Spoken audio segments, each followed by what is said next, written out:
According to Restream, we're live. Yes.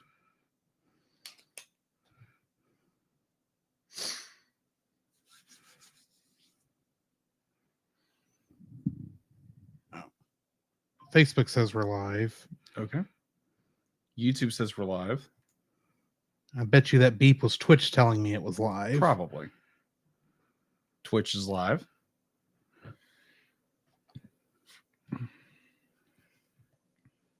Yes. I'm going to mute my phone. Yeah, we go. All right. Hi, guys. Hello. This is Drew. This is Jacob. And tonight we're reviewing a movie about ham. This is a Porto Rosso, man. Come on. If Anya. If Ponyo met Porco, how long would Porco last? That's the question. Well, she does like ham. She does like ham, yes. Yeah, tonight we're reviewing Ponyo. Yes. The only one of these I got to see in theaters with Disney. No, I got to see Arrietty in theaters also, I forgot. Okay. But while Disney had the license. Right. So, yeah. Oh my gosh, guys. I think this is the first time I've seen this film. I've heard of it. And it's like, man, this was a trip. This was fun. This was, to the lack of the word, cute. Yeah, I'll give you that. It was very cute. So, yeah, this is going to be a fun episode. And then also we're finishing up, thank the Lord, finishing up X-Men Season 5.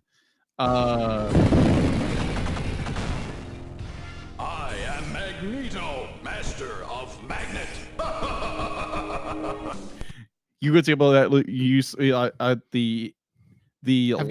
last part. You got two more uses of that. I got tonight and I got next week. Yes, you got next week. Unless I somehow find a way to work it into Evangelion. Or the voice actor.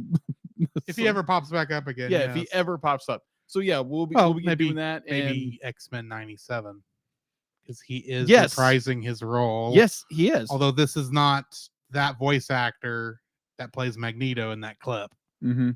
No, it's not. It's from the game. The one from Pride of the X-Men. Well, I double checked. It's not the same voice actor. Really? The game is not. Well, the game that's based on Pride of the X-Men does not have the same voice cast for some reason. Okay. You Weird. thought, especially because I actually watched it this Pride of the X-Men this afternoon because I had some time.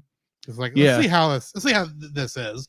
And there's a scene where it's like, wow, this seems like this is where they pulled the clip from. And look up, it's not the same voice actor. Well, darn. Oh yeah, because I've watched the Pride of X-Men. I knew a former coworker. She had it. She had a copy of it when she was younger, and remember enjoying it.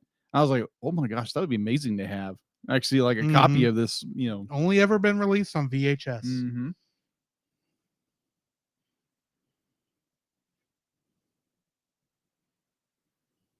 Yeah. So we'll be starting on the episode soon, just giving people some time to get in. Yes.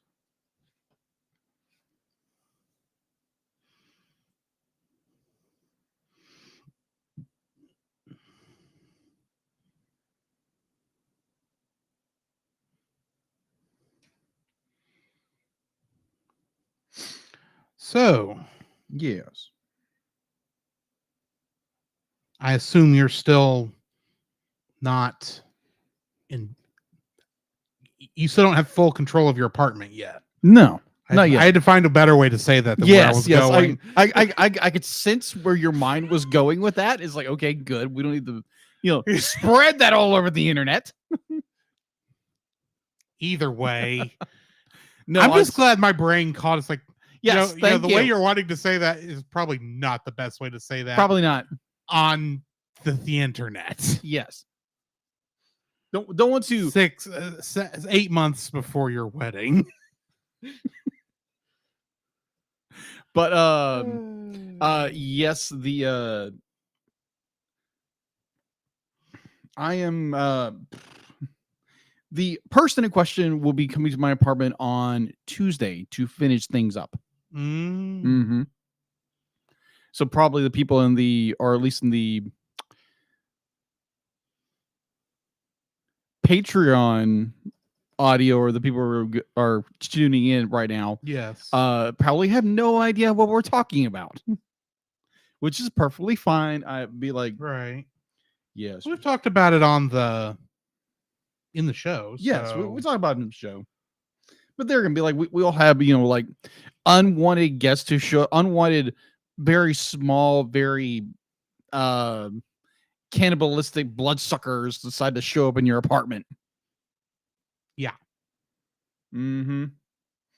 But I am looking forward to actually having my full apartment back. Being able to sleep in your own bed again. Yes. So what about you? It's been just kind of a normal week. Nothing too serious. The episode from last week has not been posted yet because I know you're working on art. Yes, and I'm but it hasn't gotten to me yet. Yeah. The episode is edited and ready to go up, and I may put it up with a filler image. Yeah. But I wanted to make sure you were still doing something and I didn't need to punt. Yeah. Yeah, I have the art done. I have the pencils done. Just it has been one of those. It's been a week. I get it. It's been a week. Like today, it was one of those where I wanted to. It's like, you know what? I want to leave at 12. I will leave at like 3. I'm supposed to leave at 3:30. And I was like, it's like, heck, just clock out at 3. I've seen people do it. They do it all the time. And how well did that work? Like, no, it was like, okay, we'll see you tomorrow. No, at least they trust you. Yeah, well, I'd be like, I'd be like, there was a part of me said I wanted to just do that and just be like, you know what, guys, see ya. But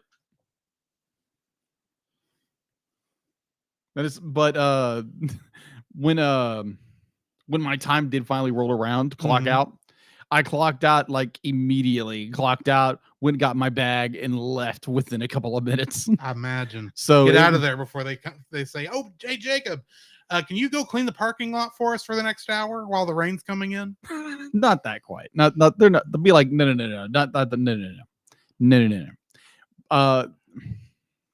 It is just more of the, normally I will get stopped by another fellow employee. It's like, hey, how do you do this? How do you do this? How do you do this? And even the office manager sometimes like, wow, I'm shocked. Be like, you clocked out that quick. It's like, yeah, because I want to go home. I want to get out of here. You are done for the day, both physically and mentally. I am done for the week. Yeah.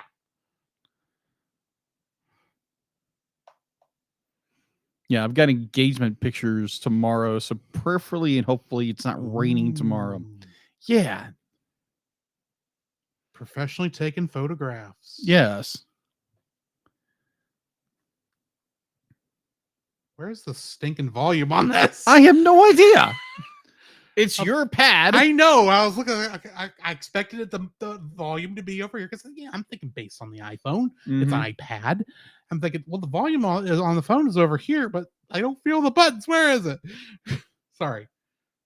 Trying to get it to where it wouldn't make those little popping sounds while I'm looking stuff up.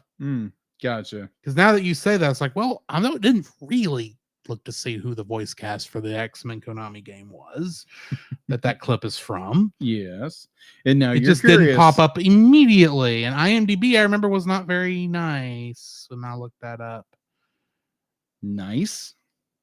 Well, sometimes it will easily give me stuff, and sometimes it doesn't.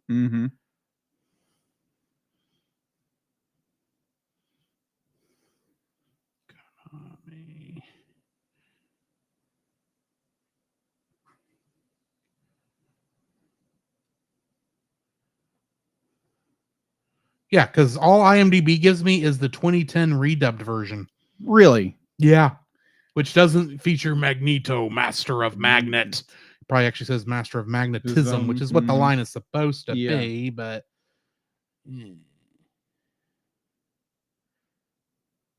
So I'm trying to check Dubbing Wiki.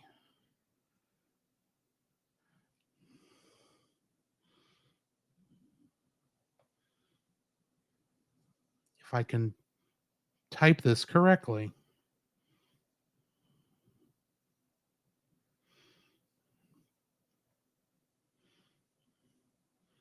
And it's not even coming up on that, which is weird. So that may just be lost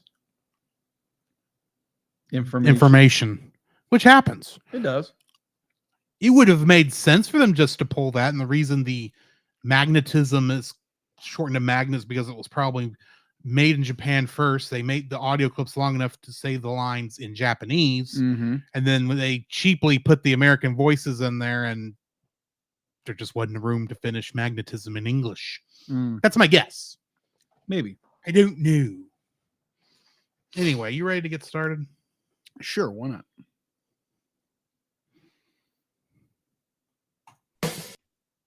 Deal-it. Be nice, Deal-it. The CEL cast is recorded in front of a live streaming audience.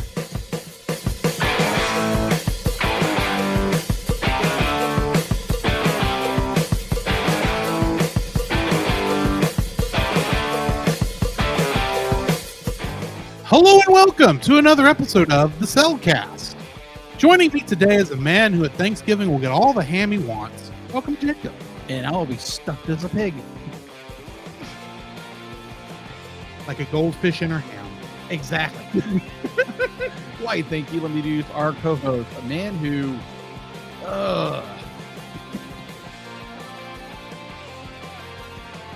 falls in love with the strangest women. Welcome, Drew. You know, at this point. Anyway, yeah, tonight we're reviewing Studio Ghibli's Hayao Miyazaki's Ponyo, which is the first one of the Studio Ghibli films I got to see in a theater. Yeah. And one of only two I saw that where Disney was still the one distributing them. So, yeah, we are reviewing that tonight. You ready to go ahead and jump into a spoiler-free section on this? Yeah, let's do that. Alrighty.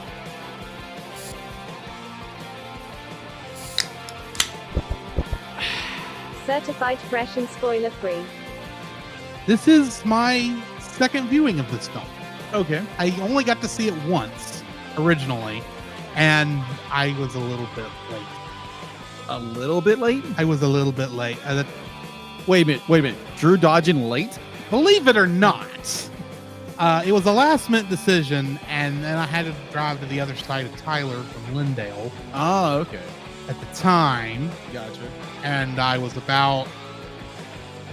Well, I didn't make it into the theater until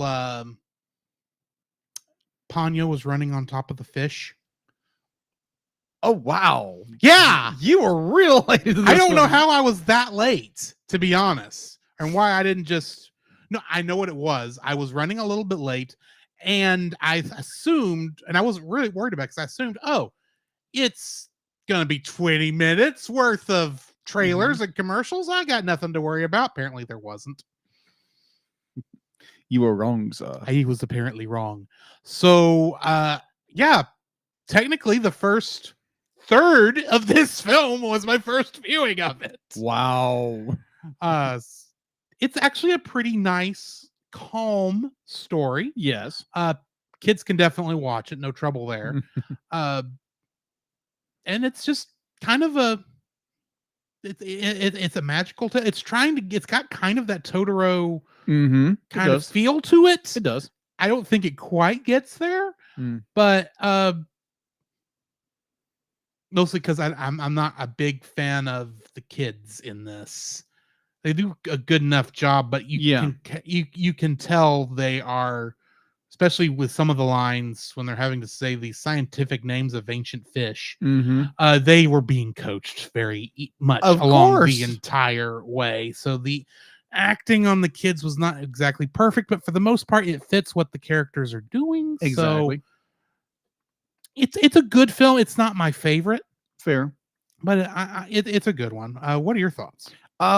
First time watching this film, granted, I had heard of it before, and I was like, okay, this is weird. This was 2010?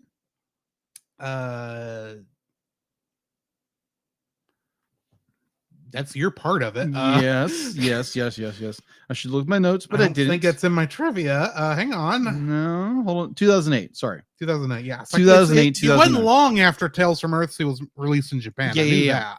Yeah. So I had heard about this in 2009, 2010, and I was like, okay, that's interesting. Not my cup of tea. It looks a little odd. So then, obviously we started doing Ghibli month, and this is our fifth year. We're on our 4th year. Yeah, that's right. We're coming up on our 5th anniversary in February. That is true.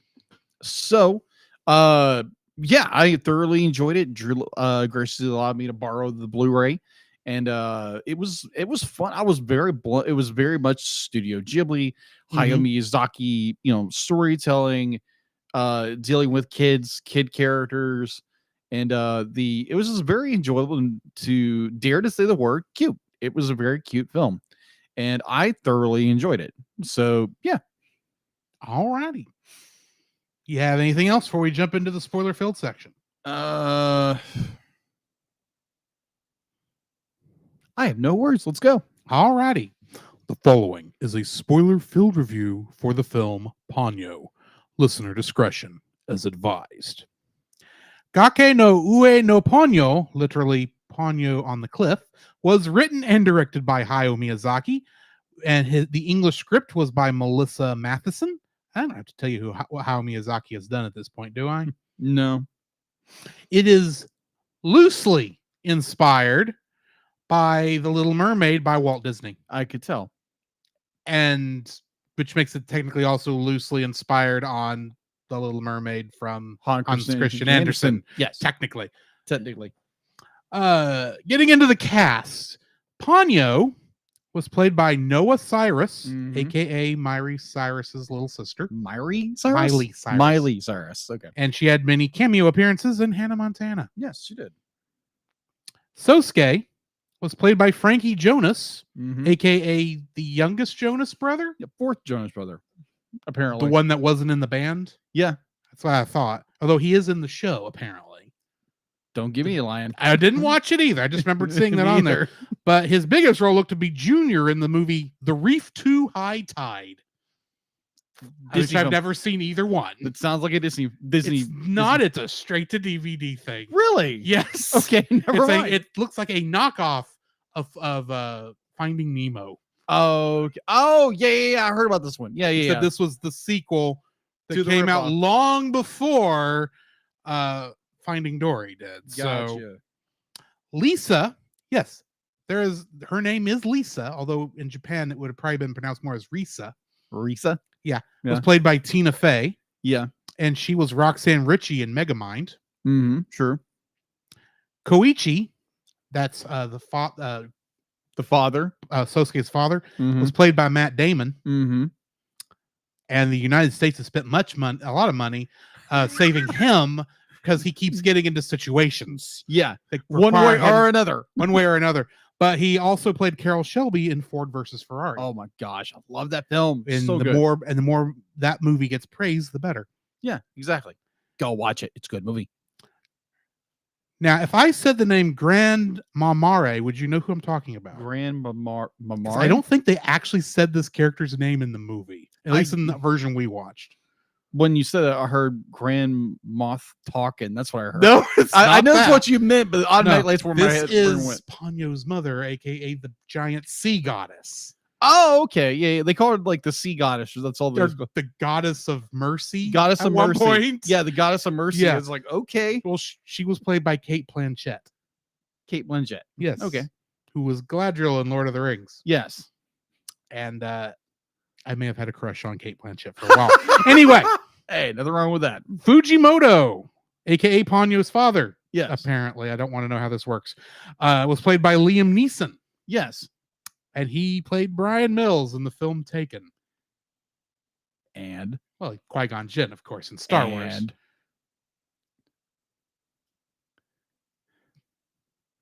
Batman Begins. Oh yeah, Ra's al Batman Begins. Ra's al Ghul. I'm sorry, I haven't seen Batman Begins in a long time. Aslan. Ra's al Ghul. Yes, he played Aslan, the lion, the Yes, Chronicles he of has Narnia. played God. Let's move on. Well, he played Jesus. Yeah, Jesus. Yeah, he played Jesus. Technically, Aslan is supposed to be Jesus. Yeah, and he's if an you don't allegory of believe Jesus. me, actually read the end of Voyage of the Dawn Treader, Treader. where he goes from being a lion to a lamb at the very end. Yeah. Gee, the Christian imagery is not painfully obvious in this It's painted franchise. so thick, it's like you can't get it off. Right. Doesn't get off. Yeah, Toki, the angry old woman.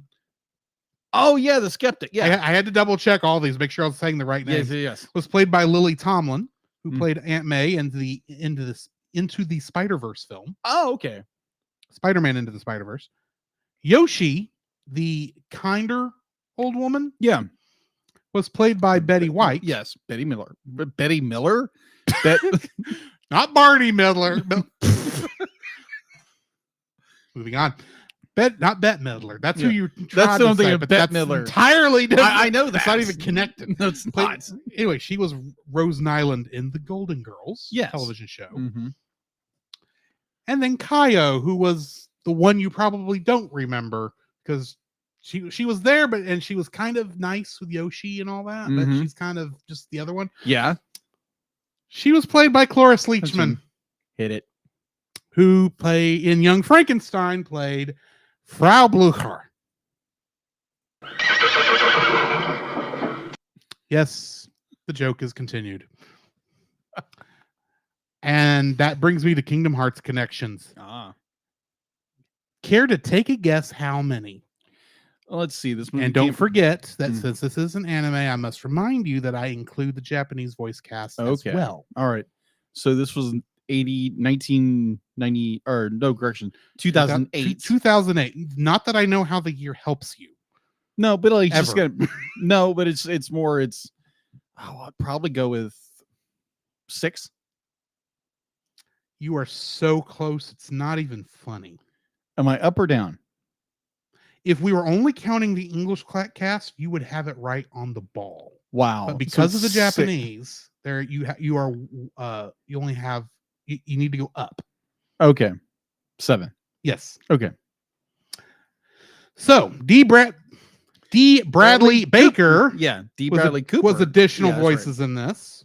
And he is Waka in Kingdom Hearts. Waka Waka. The one that told us officially that you pronounce Titus's name Titus for the first time. And I still say that's wrong.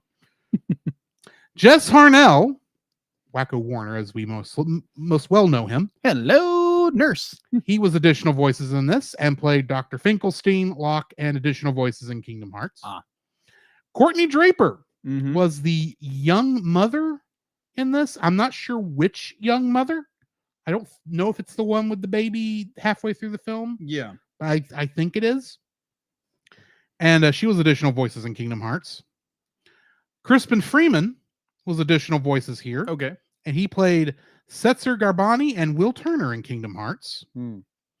Madison Davenport played a schoolgirl in Ponyo and a nameless star in Kingdom Hearts. A nameless star. Yeah, that's the one that confused me. As much as I've played Kingdom Hearts, and I know this is a Kingdom Hearts 3 thing, I have no idea what nameless star means. So that's one I'm going to have to look up. Oh my gosh. Yeah, it threw me. Stumped on something Kingdom Hearts connected. I'm just saying it threw me. Okay. And then Carlos Alazarqui, I probably said that name wrong, was additional voices in this and was Mike Wazowski in Kingdom Hearts. Mike Wazowski. Lastly, in the Japanese dub of Ponyo in Kingdom Hearts, we have Tomi Katoka, who was additional voices in this, and played Kanga, and Shinzi in Kingdom Hearts. Who's Shinzi? The hyena that was played by Whoopi Goldberg. Oh, that's right. When I said the name, I almost want to say Shinji from like the next season we're actually reviewing. That's not till December. Yeah, getting the robot Shinji. Yeah. But that's what I've got for Kingdom Hearts connections. What do we have in info and stuff? All right, so info and stuff. IMDb, it has a 7.6 out of 10. Rotten Tomatoes is a 95%. You can watch it on Max. Produced by Studio Ghibli, of course. Distributed originally by Toho in Japan. Here in the United States, originally it was for Walt Disney Studios and then was relicensed to G Kids. here in the United States. Its release date in Japan was July 19th, 2008. And in here in the United States and abroad was released August 14th, 2009. Runtime has an hour and 45 minutes. So box office starting. It's a very quick hour and 45 minutes. Yeah, it's very it just pops along. So box office. The film was released by Toho on obviously the same date in theaters around Japan on 481 screens, a record for a domestic film. Let's see. It had beat out Pokemon. I'm gonna butcher this name. Let me see. Looks like Giratina and the Sky Warrior, which had opened the same day. It grossed 10 billion yen, or not $91 million in its first months of release, and total of 15 billion yen, or $153.1 million in the United States money as of November 9th, 2008. It had an estimated budget of $34 million. Its opening weekend for the United States and Canada had 3.5 million on August 16th, 2009. Its gross for US and Canada was $15.7 million, and overall international gross would $204.9 million. Home release. It was released on DVD and Blu-ray, as well as a DVD plush toy pack on March 2nd, 2010. I don't believe there's going to be a sequel to this. There isn't. However, this was the first one where one was considered. Okay. But we'll get into that in a minute. Yeah. All right. Getting into the summary. Fujimoto, a once human wizard, lives underwater with his daughter Brunhilde and her numerous smaller sisters. While she and her siblings are on an outing with their father in his four-flippered submarine, Brunhilde sneaks off and floats away on the back of a jellyfish. After an encounter with a fishing trawler, she becomes trapped in a glass jar and drifts to the shore of a small fishing town where she is rescued by a 5-year-old boy named Sosuke. While shattering the jar with a rock, Sosuke cuts his finger. Brunhilde licks his blood, healing the wound almost instantly. Sosuke names her Ponyo and promises to protect her. Meanwhile, a distraught Fujimoto searches frantically for his lost daughter, whom he believes to have been kidnapped. He calls his wave spirits to recover her, leaving Sosuke heartbroken and confused by what happened. Ponyo refuses to let her father call her by her birth name, declaring her desire to be a human named Ponyo. She magically begins changing into a human, a power granted to her by Sosuke's human blood that she licked. Fujimoto forces her back into her true form and leaves to summon Ponyo's mother, Grandmamare. Meanwhile, Ponyo, with the help of her sisters, breaks away from the father and inadvertently uses his magic to make herself human. The huge amount of magic that she releases into the ocean causes an imbalance in nature, resulting in a tsunami. Ponyo goes back to Sosuke, who is amazed and overjoyed to see her. His mother, Lisa, allows her to stay at their house. Lisa leaves after the tsunami subsides to check up on the residents of the nursing home where she works, promising Sosuke that she will return home as soon as possible. Grandmamare arrives at Fujimoto's submarine. Sosuke's father, Koichi, sees her traveling and recognizes her as the goddess of mercy. Fujimoto notices the moon appears to be falling out of its orbit and satellites are falling like shooting stars, symptoms of the dangerous imbalance of nature that now exists. Grandmamare declares that if Sosuke can pass the test, Ponyo can live as a human and the balance of nature will be restored. Fujimoto, still worried, reminds her that if Sosuke fails the test, Ponyo will turn into sea foam. The next day, Sosuke and Ponyo find that most of the land around the house has been covered by the ocean. Since it is impossible for Lisa to come home, the two decide to find her. With Ponyo's magic, they make Sosuke's pop-pop boat bigger to traverse the waters, seeing marine life from the late Devonian period and more people on boats. When they reach the forest, however, Ponyo tires and falls asleep. When the boat slowly reverts back to its original size, Sosuke drags Ponyo to the shore where he finds Lisa's abandoned car. As they continue walking, Ponyo's Ponyo mysteriously reverts to her fish form. Meanwhile, Lisa and the residents of the nursing home are temporarily able to breathe water because of Grandma Mare. Ponyo and Sosuke encounter Fujimoto, who warns the boy on the imbalance of nature and begs him to return Ponyo to him. Despite their attempt to flee, they are captured and Fujimoto takes them down to the protected nursing home. Sosuke reunites with Lisa and meets Grandma Mare, with whom Lisa has just had a long private conversation. Grandma Mare asks him if he can love Ponyo whether she is a fish or human. Sosuke confirms that he does. She then tells her daughter that if she chooses to become human once and for all, she will have to give up her magical powers.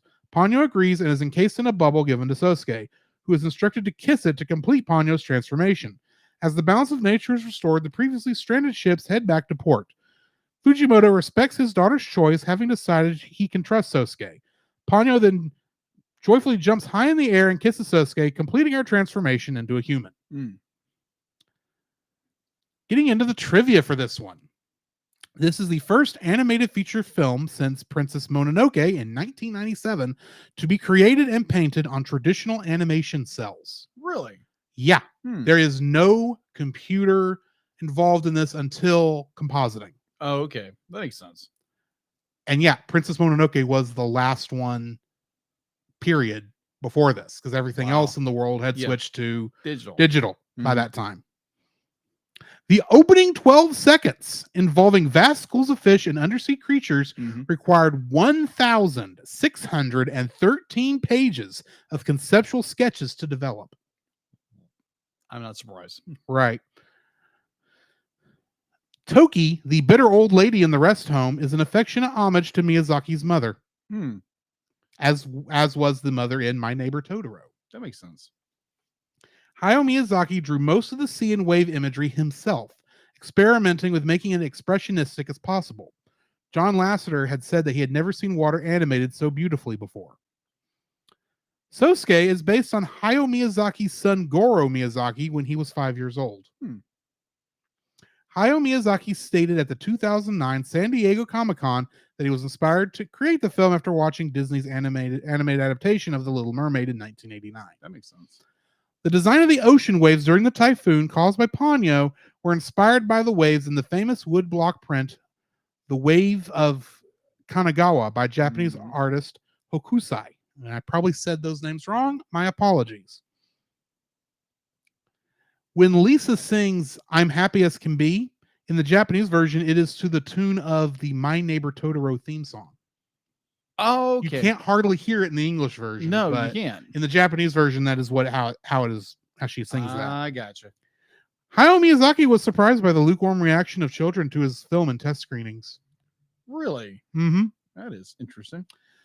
The image of Grandma Mare floating through the water on her back was inspired by John Everett Malalas's painting of Ophelia from Shakespeare's Hamlet. Okay, cool. When Ponyo offers food to a baby, this scene shows audience members that Ponyo can be selfless and live in the human world. Hayao Miyazaki developed this scene late in production when he was stuck on how to end the film. When Sosuke goes to school, you can see the mother and baby when Ponyo offers tea and sandwiches later in the movie. Their first appearance is when the teacher tells the mother not to worry about her baby's cold. That's right. Lastly, after Ponyo becomes human, she first creates giant tsunami waves and runs on them all the time as part of her magic. However, when Ponyo makes Sosuke's boat bigger, she runs outside with Sosuke to put the boat in the water. When she first runs outside, you can see her walking a few feet out of the house onto the water, but after taking a few steps out, she then sinks into the water. This shows that Ponyo's magic is weakening later in the movie. And that's what I've got for trivia. Okay. So what is your first like for this film? Let's see. My first like would be just the brilliant imagination. This has all the hallmarks of a Miyazaki film. It has me like you think of My Neighbor Totoro. I think of Princess Mononoke, and then you kind of condense that down into just how cute can you make something, and it's just that it's a Ponyo, and because be like down from character design to world building, it is very lively. It's very bubble, not to use the pun of the word bubbly, but it is the use it. It fits. Yeah, it does. It does. Never apologize for your puns. But yeah, like it is a very deep, rich world of color and vibrancy that gives you all this amazing like visual candy to look at, and it doesn't disappoint in your visuals, doesn't disappoint in the imagination of the world. And I'd be like, it's one of those films. It's like, okay, now I'm stuck. Where's this movie going? Because it is so freaking beautiful. Yeah. Breathtaking to look at. So yeah, brilliant imagination. My first like for this film is the absolutely beautiful hand-drawn animation seen throughout the entire film. Yes. Every single frame of this being hand-drawn animation at a time when hand-drawn animation had become a lost art for the most part.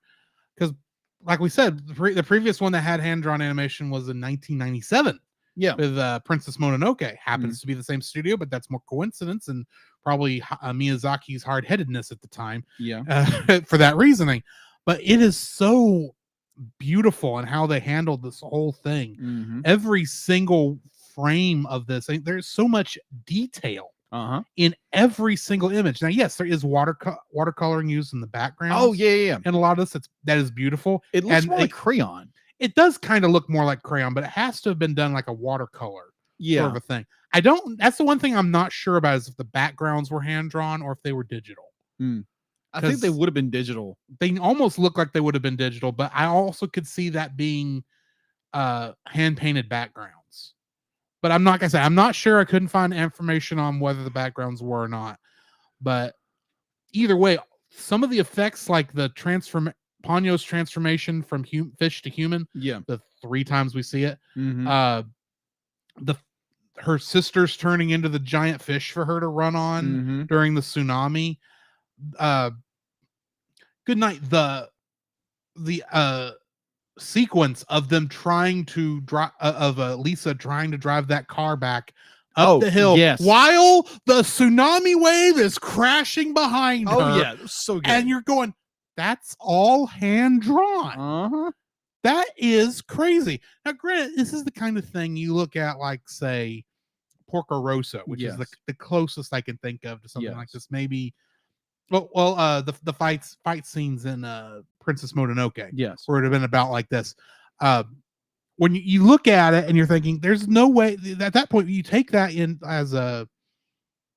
You almost took it for granted, because of course that's how they did it. Yeah. But then you look at this and you go, how would they do that by hand? I mean, I get it. They're artists. They drew the whole thing. There had to have been some planning and trying to figure out all that stuff. But of course, it's just done so beautifully that I am surprised that no one's tried to go back and do like hand-drawn animation on the regular since then, with the exception of the video game Cuphead. Yeah. But either way, this is such a beautifully animated film, and I love that it's hand-drawn. Absolutely. So, what's your second like? Mine, I kind of touched on my first like, as I put in my quote. The cuteness factor is overloaded in this film. It has. Would you say it's over 9,000? Yeah, you're not kidding. So it's one of those where Miyazaki, like I said in my first, like, be like, you take all the brilliance of Miyazaki and Studio Ghibli and you condense it down into like a cuteness factor, and that's what this movie is. It has this charm of childlike innocence and childlike wonder, and you have these two very, very adorable children characters who are acting like children. Yeah, they're not like adults who are trying to pretend they're kids, because they're actually voiced by kids. Yes, and I found that very appealing to have like voice actors who sound like they're kids, because they are children. Because you have so often be like, you'll have like Tara Strong, who's being a voice for a character, and she does and very well. He does very well. But the thing is, we all know her voice now. Yeah, exactly. But then when you hear like an authentic, like a child's voice coming through a character, it's like, okay, it has authenticity. Authenticity. No, Authenticity. authenticity. Yeah, has an authenticity about it. And I really appreciate that when they do that. Because there can be like you get an adult who's trying to play a kid, and it's like okay, that's good, but it doesn't quite sound like a kid. It sounds like an adult trying to sound like a kid, and it doesn't really work sometimes, unless you're terror strong. You just sound like a kid. You sound like a young girl or a young boy. But I enjoyed that that aesthetic of it, and just the world itself. It has this very overwhelmingly childlike wonder to it, and how these two little 5-year-olds are navigating the world of this now flooded region, which is absolutely, it's like, okay, that's cool. Yeah, definitely in the little boat that, who's the what's the boy's name? Sosuke. Like Sosuke's a little boat, and it's done very well, and it's not trying to like, there again, Miyazaki films, they don't have characters who really fall in love with each other. They have we kind of have the special connection, or we're best friends or something like that. And in this movie, it's no exception. It's two characters who are friends and who care about each other, and they want to make sure their best interests are put in for the other. And I really enjoy that, where you have nowadays in modern movies that it is always, oh, I'm dating, I want to get married, I want to do something else. So rather than be like just a general friendship, or a general be like, hey, I actually care about you and I want to make sure that you are taken care for and provided for, is very heartwarming to see nowadays. And I just really enjoy this, the way they the general cuteness of this film. So, and it's heartwarming. It's heartwarming to see a movie like this. So yeah, cuteness factor overload. What's your number 2? My number 2, and I think I kind of blew the wad with my number 1 in a way, but my second one actually is the design of Ponyo. Okay. But I have to say it though, because there's like multiple different versions of her. Because you got you got goldfish Ponyo, you've got amphibian Ponyo with the chicken legs. Yeah.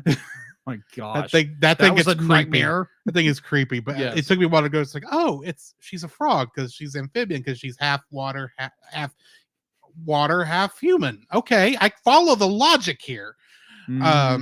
And then, of course, her full human form, which she's in for most of the film. Yes. I like how at all points you recognize her. Yes. There's never a point in the film where you would see her in a different form and go, who is that supposed to be? Yeah. Now, granted, her sisters all look like her too. Yeah. Except they're smaller. Yeah. But yeah. I like that you can make out Ponyo throughout the entire film. She's the acting, even with Miley Cyrus's little sister, is done very well. Even though I swear that the acting is just a little bit off natural, if that makes sense. It's still a kid, so yeah. But you can almost kind of tell she didn't want to be in the recording booth ever throughout this entire thing. I may be reading too much into that. I don't know. I think you're reading too much into. Did you see did you watch the behind the scenes? I didn't get a chance to watch the behind the scenes. I actually did. I watched behind the mic, because that's what they would do with these films. And it was literally the two young actors are sitting side by side doing the performance, and they're performing with their little dolls, where they're playing with the dolls, and like you have the actor and the coaches are like helping them throughout the scenes the entire time. And so they were having fun the entire time, being kids having fun. Well, that's recording something. That's good. It's just to my ears. Okay. It did sound like their performances were a little off natural, for lack of a better term. Okay. It didn't have the professional polish. I wouldn't say that. It just, it did not feel like a natural performance. Okay. It felt, like I said, it felt like they were being coached the whole time, which it makes sense. They're kids. Yeah. All I'm saying is these kids were not if they were playing, that makes a lot of sense. If that's how they were handling it, and getting them to say these specific lines, when at specific times, because I mean, you still have to match. I think maybe that's what threw me off, because the kids are not going to be matching lip flaps. Yeah. Whereas all the adults would have, and I will admit that both Sosuke, while the editing is good on it, that would probably be like the one issue with their performance I had, especially with Ponyo, is that sometimes the actress's performance and the animation performance is different. I got you. I guess is what it comes down to. Yeah. That's what I mean by off natural. It doesn't feel like a natural performance. I got you. So, but that I kind of went into that from dislikes, which is not my intention. Fair. But for the most part, I think I enjoy the look and for the most part the performance of the character of Ponyo. Okay. I am curious actually to watch the Japanese version to see if they had the same kind of issues with those characters, or if those are actually adults. I didn't look into that. Okay. So what's your third like? My third like would actually go because I didn't touch on it before, and it's a Hayao Miyazaki film. It is a Studio Ghibli film, so the animation is going to be freaking gorgeous. But like obviously it's the Miyazaki style, it's the Ghibli style, and it's always well done. And they're going to be like, before recording, I didn't know it was hand drawn. Yeah, be like I knew there was something different about it, but be like now understanding, be like it is hand drawn. Oh my gosh, it makes me more appreciate the animation even more, because like you took 3 years or less to do this. Well, this is part of the reason why he didn't work on Tales from Earthsea, because he was working on this. He was working on this. Okay, and the film before this, which was Howl's. Oh, okay. Well, that makes sense. But Howl's Moving Castle. Yeah, wasn't one of those movies where Miyazaki was going to retire? He had retired. Howl's Moving Castle was like the second time he had retired after the film, and then came back for Ponyo. And then said he was retiring after Ponyo. Yeah, we won't go there. Yeah, I get it. But animations movies, like anything, it's just like if you touch anything Miyazaki or Ghibli, that matter, be like, doesn't matter what kind of film it is. It could be Ocean Waves. It could be what was the one I didn't like so much? Grave of the Fireflies. Grave of the Fireflies. Be like, I think if I went back and rewatched it, I'd probably more. But I think I had too much emotion invested into it. I think that a lot of that is there also, because I don't think you weren't prepared. No, I wasn't. And for what? And granted, I wasn't prepared. I was going into expecting it to be about them having to survive. What it was like surviving after the atomic bomb. Yeah. Didn't know it was the fire bombs, which was actually worse. But and I expected it to be more politically charged. So my shields was like, how bad are they going to say us stupid Americans are? And that's never even came up. No, it didn't. But we did have to deal with the fact that boy was a little too prideful. Yeah, a little bit. But either way, back to Ponyo. Yeah, you don't want to make me angry. I could go up and get another glass of water.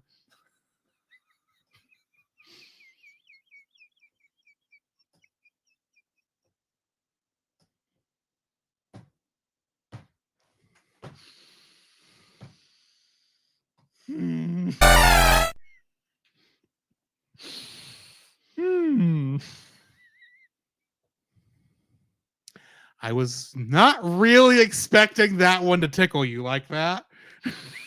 Why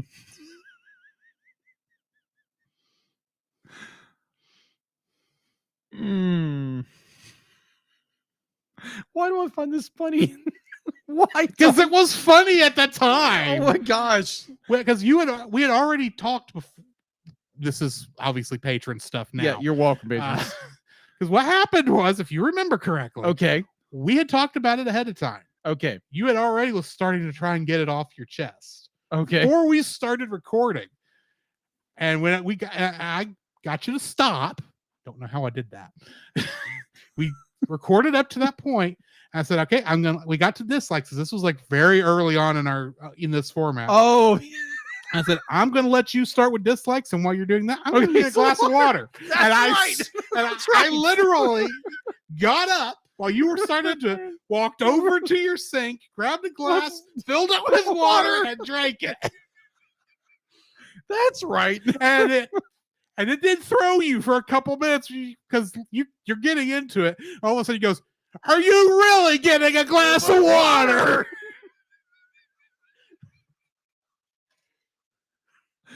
Oh my gosh. I forgot about that. That's why it's funny. That's why it's funny. Because I forgot. I was like,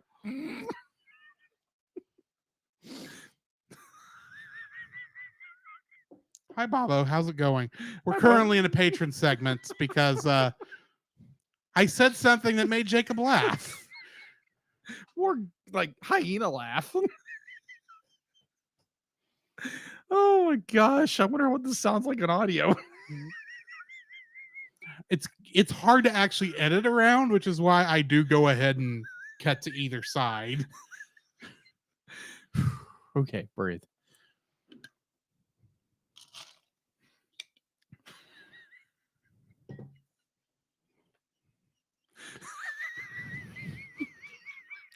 Breathe, Jacob, breathe. Oh gosh. We're not done. We're still in likes. Oh. We're on your third, I think. Yes. Not that I remember where you were. Animation. And you'd be like, no, wait a minute. We were talking about Brave the Fireflies, and then we started talking about like rants about it, and you used to be like, I'm going to get some water. Yeah. But And I got chuckled I'm talking about not remembering what it was, but I found it funny. I was referencing to what your point was when we got off on that slight tangent. That's right. That's right. All right. Whew. Okay. Compose thyself. Compose thyself. All right. Oh. The animation is wonderful. The animation is great. The animation just be like, it's eye-popping every time. I would have said probably 4 years ago starting this. Because they're again the first Studio Ghibli film I ever saw. I believe I've said it was Princess Mononoke, I believe. I think you said that was the only one you'd seen before that. I think it was the only one I had seen before. I think I saw that after Akira. Yeah. So yeah, very diverse, very diverse anime as a kid or a young teenager. But overall, be like, I love the animation of this movie. It's wonderful. I remember why you had seen Princess Mononoke because I had an extra copy and gave the Disney one to you. Yes, that's what that was. Yeah, and I think I had seen a little bit of on television at one point, and I was like, "What in the world is this?" And then I remember one of my favorites. Yeah. Overall, be like, animation in this movie is fantastic. It's well done, like any Miyazaki Studio Ghibli film is. Like I was saying before, be like any like the ones that we may not like, the animation is always very well done. Yeah. So yeah, animation is brilliant. My third like for this is the performance of one Liam Neeson as Fujimoto. Oh yeah. Because you see this character, Liam Neeson's voice is not the one you expect to come out of it. No, but it's the only voice I can think of that makes sense for this character, to be honest. Because you see him as like, okay, you look like a carnival barker from the 20s, and yet you have a very particular set of skills. If you give my daughter back now. No, he does such a good job that I actually do believe that his character from beginning to end, where he's protective of maybe overprotective of his daughter. Yeah, at the beginning, to where he finally does say, "Okay, you proved yourself, 5-year-old boy." We may be hitting on one of my dislikes right there. Yeah, but it's like I can kind of believe that he trusts Sosuke and is literally more worried about his daughter's safety than anything else. Yeah. He does come across as being too protective at points, but it's all coming from a place of love for wanting to keep his daughter safe. Yeah. Granted, but we'll get to that in a minute. But yeah, Liam Neeson's performance as Fujimoto is my third like for this film. I agree. What's your first dislike? My first dislike. Let me get back to my notes. So you kind of pointed out a few minutes ago. It was the fact to be like this: the world is doomed if these two characters do not fall in love at 5 years old. We're starting with my first dislike. I see. Yes. So be like I titled it Young Love, and it was like, wait a minute.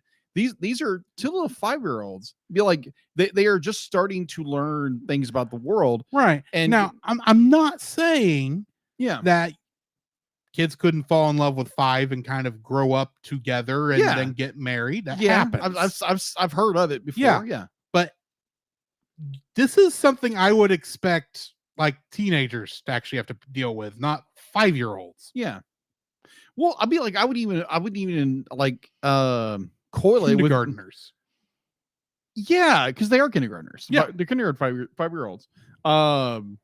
So the idea would be like a child can say I love you, but their meaning is completely different to what we would say as an adult. Yeah. And the way that you love a parent, the way you would love a sibling or something like that.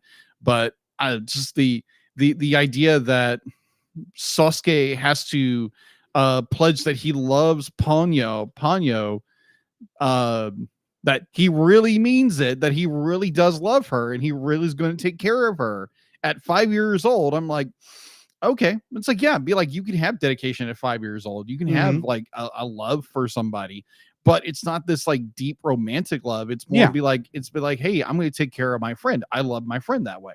Yeah. So it's that kind of like love you would have towards a friend. And because I think the way watching this, I'm like, I don't think this is the way these kids think at this moment, because they're kids. They think of love as something you care for somebody. And I think that's the way that it's portrayed. No. It's not that specifically. They are using love. The kids in this film are using love as meaning I really, really like. Yeah. Like Ponyo loves Ham. Yeah. She's not in love with Ham. She doesn't want to marry Ham. She just loves the taste of ham. Yeah. That makes more sense. So she really, really likes it. That's that's the words. That makes sense. That's these kids' understanding of the word love. Yeah, that makes sense. Sosuke probably loves his mother, and definitely you can see the love for his father. Yeah. With the as much as he's willing to he just finds it fun signaling his father at sea. Yeah. But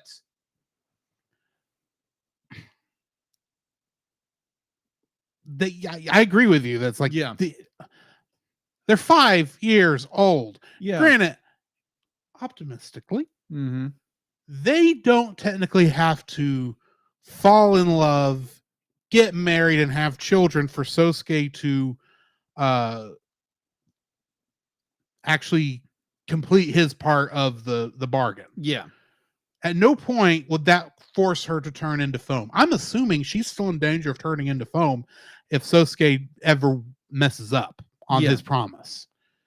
It doesn't say that, but honestly, why wouldn't it? Yeah.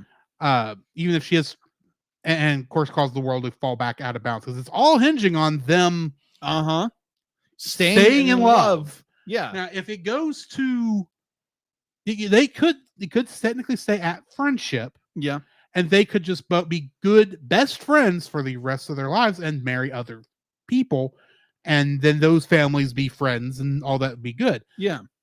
Technically, if you go by the bargain as presented, that is still that version of it. And that's all the kids are going to know anyway. Yeah. That's all the kids are thinking anyway. The idea of falling in love, both Ponyo and Sosuke are too young to even think in this way.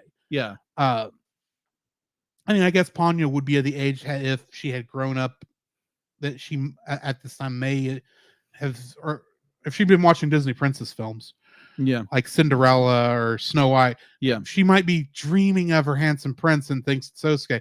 But Ponyo didn't grow up with that. Yeah, and plus, kids at that age be like, they only think in one dimensional. Like as an adult, you think in second dimension and third dimensional. Mm-hmm. As a child that young, be like, you don't think in like, you only think of the first dimension is like it's what's right there, what's in the surface. Yeah. And so that's what they're thinking. It's like, oh, I really like this person. And they're having to make this decision at 5. At 5 years old. That is huge. How do you make that decision? Look, I am 30. I'll be turning 38 years old this year.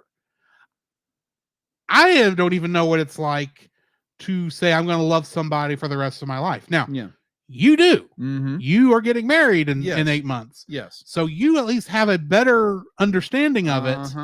And both of us are confused as to how she can make this decision. Either one of them can make this decision at 5 years old, much less why her mother, the goddess, is allowing this to happen. And is even the one who said, oh, this is how we'll fix everything.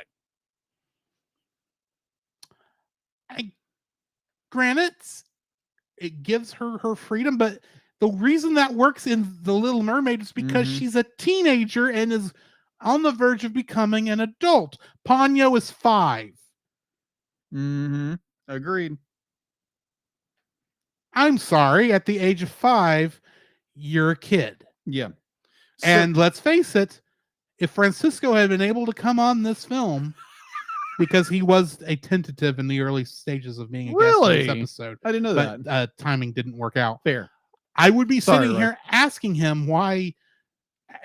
I would not be surprised if his first dislike for this thing would be disobedient children, because both of these kids are disobedient. They are very disobedient. You're welcome, Roy. But so that got me thinking for a moment. So I looked up Matthew 18:2, where it says, and calling to him a child, he put the child in the midst of them, said, truly I say to you, unless you turn and become like children, you'll never enter the kingdom of heaven. Whoever humbles himself like this child is greater in the kingdom of heaven. So it's this idea of like, a childlike faith. We just kind of believe it's like, okay, cool. Be like, yeah, I'll do that. Not a problem. Because be like, you're just taking it on their word. Yeah. They're not thinking this. They're not thinking grand, it through. Like, grand scale. You're not thinking it second dimensionally. You're not thinking third dimensionally. You're not thinking with skepticism. You're just like, okay, sure, I'll do that. Not a problem. Yeah, I'll follow you. No problem. And Grant, maybe that's what that works in this situation. Yeah. And Grant, it's us looking back and going, these kids are making a decision that will affect them for their entire lifetime. In the entire world. At the age of 5. Why are the adults allowing this to happen? Yeah. I think that's really what gets down to both of us. Yeah. Why are the adults allowing this to happen? All of the adults. Yeah, all the adults are totally fine with it. And it's like, because they're really in with each other. The only one who was fighting this was Fujimoto. Yeah. And that's because he was afraid that Sosuke wasn't a good enough man for his daughter. Yeah. At the age of 5. Granted, faith of a child is probably is having the faith of a child and wanting to spend the rest of your life with someone is probably the definition of love. To follow that person for the rest for all time. Yeah, agreed. And accepting them with no care of what the future looks like. Yeah. You just want to spend it with that person. If that's the message, great. But at the same time, it's very hard to look at it and go, why are all the people involved in the making of this decision, including Grumpy Grandma, whatever her name, Toki. Yeah, Toki. Who, until they get down to the back to the rest home, was like the voice of reason for a lot of this, even though she was kind of like the stick in the mud. She's perfectly fine with it once they get underwater. And I'm going, is nobody going to raise an objection that the world is going to be saved based on the decision of a 5-year-old boy to love a goldfish with the face of a human? Like we said, granted, the rule wasn't he had to marry her. They could just be friends for the rest of their lives, and that's all that matters. Yeah, there again, but like if you look at what it may never have to go deeper than that. Yeah, because you look at the overarching theme of this is like not basing everything on appearance. Yeah, and be like how and yes, if you get married, you should be marrying a friend. Yeah, you should be friends first, lovers second. Yeah, exactly. In a way, that makes sense. Yeah, and maybe that's all it's needed here, and that's all he's trying to say. But yeah, I'm still sitting here and going, every single person here is perfectly fine with the fate of the world being decided by a 5-year-old who's going to love another 5-year-old for the rest of their lives. Okay. Yeah, bit weird. Either way, what's your second dislike? Yeah, because we basically just I slap into each other the first one. Pretty much. So I decided to turn on the subtitles. Okay. And so the Japanese subtitles? Yeah, no, like the English subtitles. Well, yeah, but the English subtitles that would have been for the Japanese dub.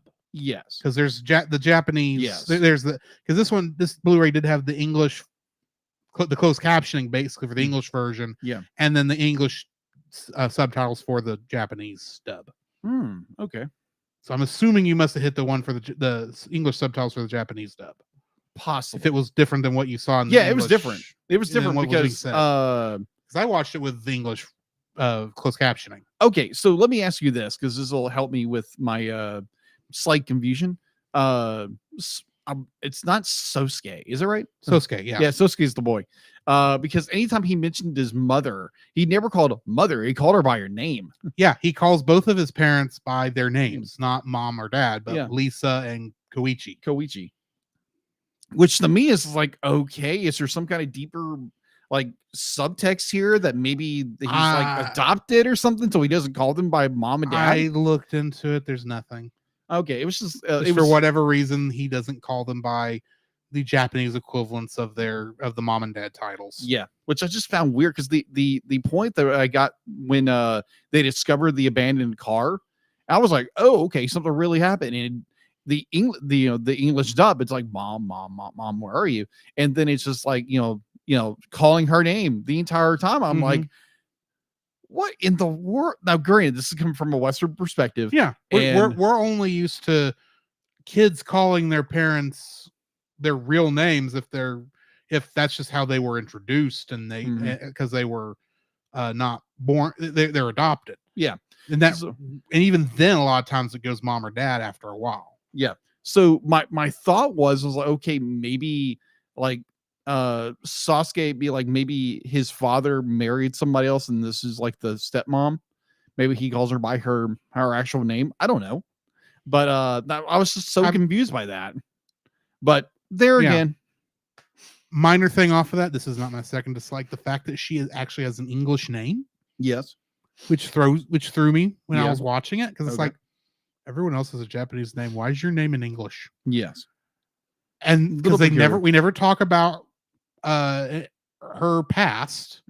So, though granted, she does seem to act more like a Western woman, but a lot of that's also her being very angry at her husband, who has left her at home again with the kids instead of coming home. But anyway, my second dislike on this film: what motivation does Ponyo have to go to the land? That is, I think it's more generally curiosity. Curiosity, yes. And then she likes Sosuke because he was nice to her, and she drank all of his blood. So maybe there's some magic thing there that it's not gone into. But why does it? I get after it's like, okay, she wants to spend time with Sosuke instead of spending time with her dad because, it's someone else her age, basically. Yeah, I want to go spend time with the other kids my age, because we instead of having, all this all these other things. But there's still a part of me that goes, why? Granted, I'm not around kids a lot, so this could be just like, it's the standard motivation any 5-year-old would have, of just trying to be, hang out and play with other kids and all that, just with the power of the magic of the sea behind her. But a lot of this is like, I don't know why you're trying to get away at the very beginning, other than just curiosity. It made sense when, I mean, it makes sense with Ariel because she's a teenager. Yeah. But she's 5 years old, and I'm fairly certain Fujimoto told her, stay in the boat. Yeah. Don't leave. And not only does she leave, she has the help of her sisters to help her get out. Yeah.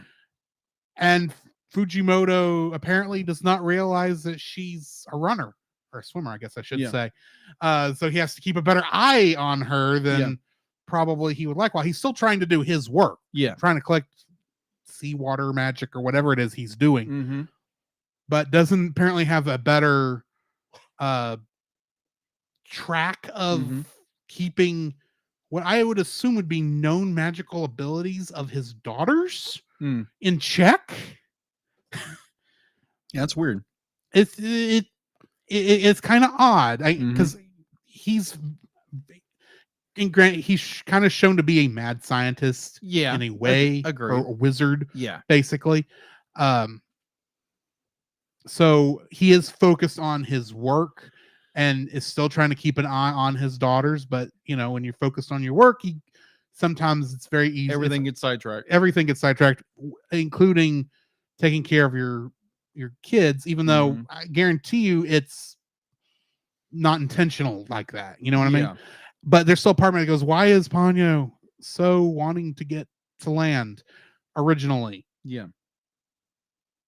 So yeah, that's my second dislike. Is like, I don't fully understand her motivation. Not getting out of the boat, I get. Yeah. That I can explain it with curiosity. Finding your way to a jellyfish and then swimming what I'm assuming is hundreds of miles to shore. Right. Because it's far enough away that they aren't having to deal with the pollution that's closer to shore.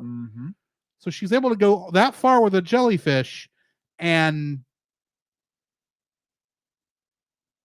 I would assume she's a very brave girl. I'll give her that. Yeah. But I don't know if I would have been brave enough to go that far away without getting scared and wanting to run back to my parents, as what I'm trying to get a hold of. So yeah, I think there's a little, it's too much of a just accept this and move on sort of thing. Yeah. But then I don't have kids, so fair. What's your third dislike? My third dislike I titled Flooded World. The entire area in which, like, Sasuke and his mother live, be like, that entire region is completely flooded because that's based on a real area, by the way. Yeah. Based on a real location. I didn't write down where it was. Okay. But it's the fact that, like, this entire area is decimated because one little girl wanted to see her best friend and decided to flood the entire area. She was trying to get to him. And I know. Running away as far as he could tell. She was playing tag. Yeah. Or she thought he was playing tag in a metal vehicle. Yes. And then you have the point where Ponyo and Sasuke are be like, mom hasn't come back yet. And it's like, it's like, we got to go. I've got to go try to find her. And, the boat magic happens and the water is slowly coming in the house. He doesn't shut the door. And I keep thinking back in my head, shut the door, you stupid kid. You let the water in. He's 5 years old. I know. Kids actually have a little bit more freedom in Japan than we have over here because they're expected to walk to school by themselves, even at his age. So, I mean, they're far enough away he would have to take a car. Yeah. But if you live like within walking distance of it, or in Tokyo, I know the kids even take the train. Yeah. Around, even at that age. So, and granted, if you have an older sibling, I think the sibling usually walks with you for a good portion of that. Yeah. But still, or maybe the parent does for a while. I don't know. I just know generally kids have a lot more freedom than over there than we have over here. Oh, okay. And so it kind of, that part makes sense why. I don't know, but I still have the same issue. Yeah. Yeah, it's just more like okay, that's cool, it's interesting, but it was just But more. that's why- It's a That's why nitpick. Sosuke has that independent streak. I Yeah. still don't know why Ponyo does. Yeah, I think Ponyo is just like a rebellious child to be like, no, I'm gonna go explore. Well, She's Ariel. Well, she's 5-year-old Ariel. That's Yeah, the she's a thing. 5-year-old Ariel. She's got the red hair and everything, Yeah, she just and she's a goldfish. she just doesn't and have a frog. She just doesn't have Sebastian to hold her down. Yeah, that's true. My third dislike, Mhm. and if you want to talk minor nitpicks, this is it. Why do none of the adults not seem amazed that this what is obviously a children's toy boat has been enlarged to be a big enough size that 2 kids can ride in it? Yeah. They are even talking to him like, oh yeah, of course you're the captain, that's your ship. It's like almost like you've always had that ship. The guy who they help with had the baby, that's the wife and baby. Yeah. He gives them a candle, and the kid says, oh, that's okay, Ponyo will enlarge it. And there's like no one acts surprised at by all. any of this. And it's like, did we end up in a nursery rhyme or something? This was the real world at the beginning of this film. Yes. And now it's like all adult reasoning has gone out the window. Mhm. What is going on? Fair. Granted, this may be okay. So I have this theory Okay. about the A world. podcast theory. No. This is a real world theory. Oh, okay. You know how we are 70% water Yeah. and the moon has an effect on the tides? Yes. How does it not have an effect on us?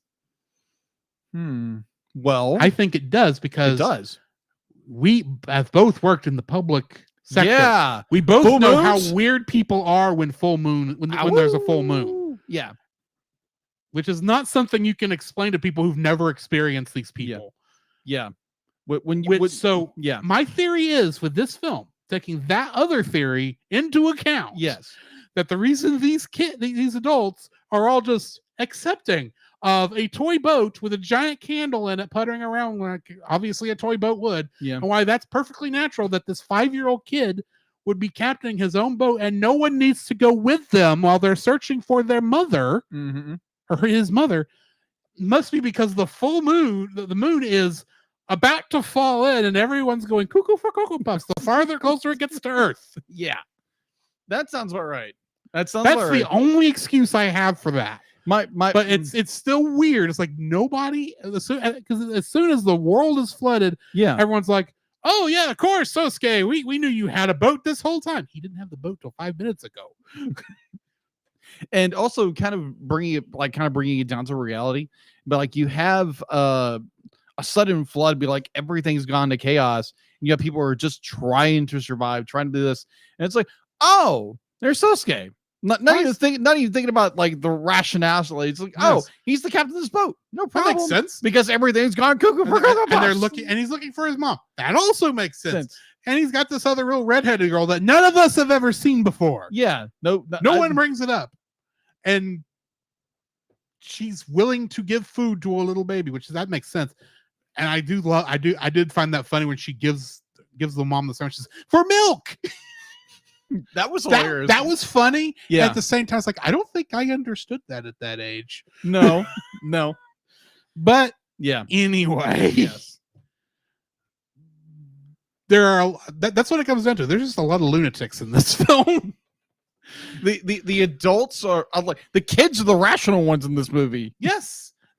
Which makes me think, okay, we're in an 80s movie where the adults are stupid and the kids are brilliant. Yeah. All we're missing is Matthew McConaughey. Not Matthew McConaughey. What is his name? Ferris Bueller. Matthew Broderick. Matthew Broderick. All we're missing is Matthew Broderick hacking into a space satellite to shoot the moon back into orbit. Well, I've heard of weirder, but okay. That's so yeah. And I would be remiss having brought Matthew Broderick up if I did not say the following connected to this film. That's a lot of fish.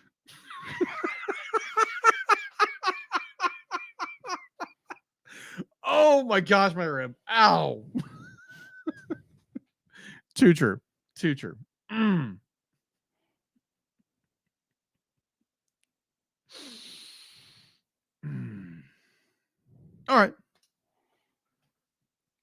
So we have reached the end of the Yes. review for this film. We need to rate this thing. Yes. What are you rating it? I'm rating it a solid 8. It's a Okay. wonderful film. There again, you can nitpick the film to death, Mhm. but overall, it's a great film. It's wonderful. It is just Miyazaki, Ghibli all over it. It's got this, wonderful world and wonderful characters. And now, granted, the adults are kind of act stupid, and all the logic is like, oh, these kids know what to do, and they're 5 years old. Mhm. But overall, I thoroughly enjoyed the mess out of this film, and I would highly recommend it. You? I'm giving it a 7.5. It's not my favorite Miyazaki film, but this is a much quieter film that's not trying to say as much as some of the other stuff. It's a return to what Totoro was, which was had a simpler message with a simple way of conveying it. Mm-hmm. But Totoro, I think, is still better than this. Fair. It's a good film. It's just not my favorite. If you like Miyazaki, though, definitely give it a watch. It's a good film. Mm-hmm. I think they're a better. I think Totoro's a better film, and that's kind of. And since I'd seen Totoro before I saw this, it does kind of put a little kink into how much I like this one. Much like how I saw. Well, no, technically I saw Nausicaa before I saw Mononoke. Okay. But I liked Mononoke better than I did Nausicaa, so maybe either way. Gotcha. So next week we are finishing Miyazaki month with The Secret World of Arrietty. Yes. Based on the same book that The Indian in the Cupboard was based on. Really? Yeah. Interesting. So it's a film called this book called The Borrowers is what they're both based on. Oh, okay, that makes sense. So we'll be reviewing that next week. In the meantime, we're going to go to the intermission. We're going to play. We're going to talk about what we've been watching, assuming Jacob has actually seen something. I have. Ah, okay, cool. And then we'll get into some news and some X-Men. The end of this series. Thank the Lord. Not that we've hated it. No, just the last season. It's been touch and go. Yeah.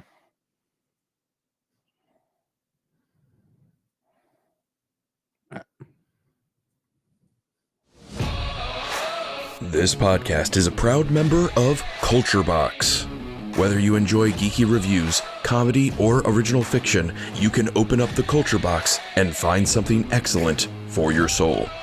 Point your web browser to culturebox.media.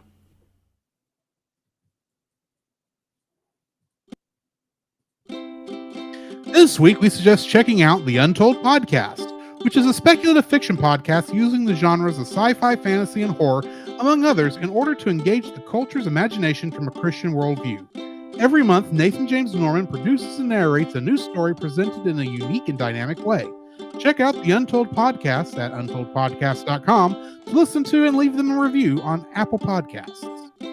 Which I went ahead and brought up this time because for the first time since we joined the Culture Box Network, they have a new episode out. Yay! So yeah, go check out that new episode of theirs.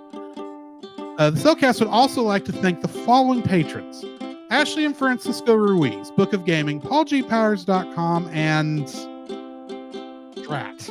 I don't have this guy's name memorized yet. Get it faster that way. You love doing things live, right? I didn't even think about this till we were hitting the join us next time section. Edwin Gonzalez. Also like to thank Edwin Gonzalez. Sorry again. Ashley and Francisco Ruiz, Book of Gaming, PaulJPowers.com, and Edwin Gonzalez. If you want to hear your names said on the show, get some art from Jacob, or listen to uncut episodes, join us at, you can donate to us on patreon.com. Good man. Nice. Have some ham. Oh my word. Oh, Neko has been doing a lot of commenting, very which we talkative appreciate tonight. Thank you, Neko. And I'm not going to go over all of it because there's a lot. Yeah, fair Um, points. I mean, I like this one. So the moon is making them sort of drunk. That sounds right. Yeah, yeah, pretty much. yeah. Neko be like, if you've ever worked in the public sector of working with people all the time, when it becomes a full you can a full moon, oh my gosh, they come out of the woodwork. I know why they call them lunatics. Yeah, I know where the etymology comes from because I've experienced these people myself. Yeah. All right, you ready to jump into this? Yeah, let's go into intermission or go into watch. So, Jacob, I have a question for you. What have you been watching? I've actually been watching a lot for a change. Oh, really? Yes. Over the course of the week, just like kind of winding down, I was like, you know what? I need to watch something before I could just wind down and go to bed.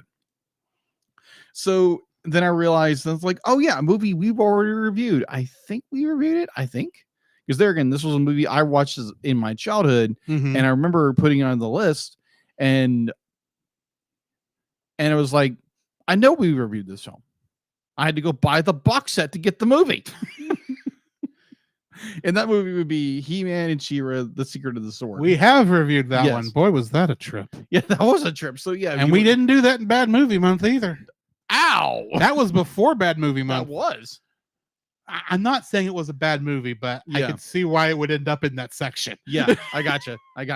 But yeah, I started watching that on YouTube because it's all legal on YouTube right now. Yeah. So I started watching that, and be like, it's like, okay, stop here, go do something else. And then I know a movie that recently came out earlier this year, that you went and watched theaters, loved it to death. It's finally come to Netflix, and I decided to watch it this afternoon. Is it one that, had I known you were going to watch, I would remind you of how the first one in the franchise had some might trigger some epilepsy? Is it that one? Yes. Okay. Spider-Man across you watched version 5.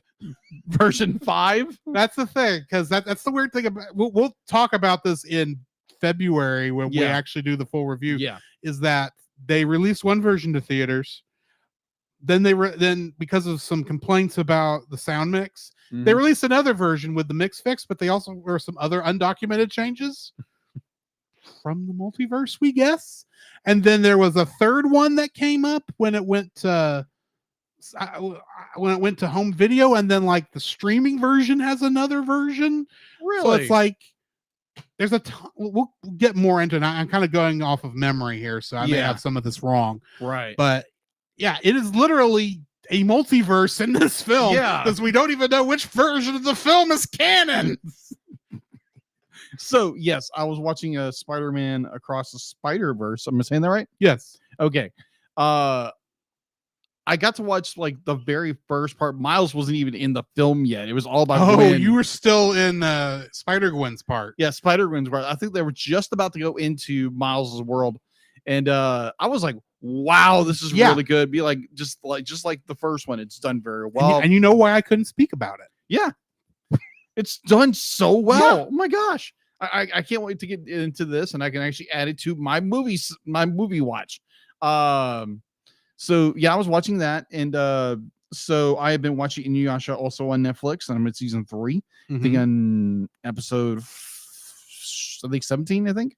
Yeah. And that's a series I remember watching on Toonami, I think it was Toonami or Adult Swim. One of those. It was Adult Swim, I think. Yeah. But it may have also been on Toonami, because there was some of that they were showing like an edited version during the day, and then the uncut version at night. Yeah. They even did that with Dragon Ball, even though it still doesn't quite work. But either way. But overall, be like, I remember watching that, and I was like, oh my gosh, the action's so cool. And I didn't realize it was more like a romantic comedy. I didn't realize that until much later, but yeah, I thoroughly enjoy Inuyasha. So yeah, that's what I've been watching. So Yeah, I didn't. All I got to say here is for Neko, Master Shishomaru. Sit boy. How dare you? Does Ashley know about that? I'm just curious. It's not for me to say. No, she does not. But does she know about it? Is my no, is she my does question. not. Oh, so brother. what I've been watching, of course, Spy Family. Yes. We are actually getting into some good story last week. Yeah, because it's been a little. They've been doing what I call these half episodes where it feels more like it's filler, except all of it's coming from the manga. So is it really filler? But either way, so yeah, I'm enjoying that. It looks like Yor is finally going to get to do some assassinating. So change. Granted, that's not been mostly her character arc so far.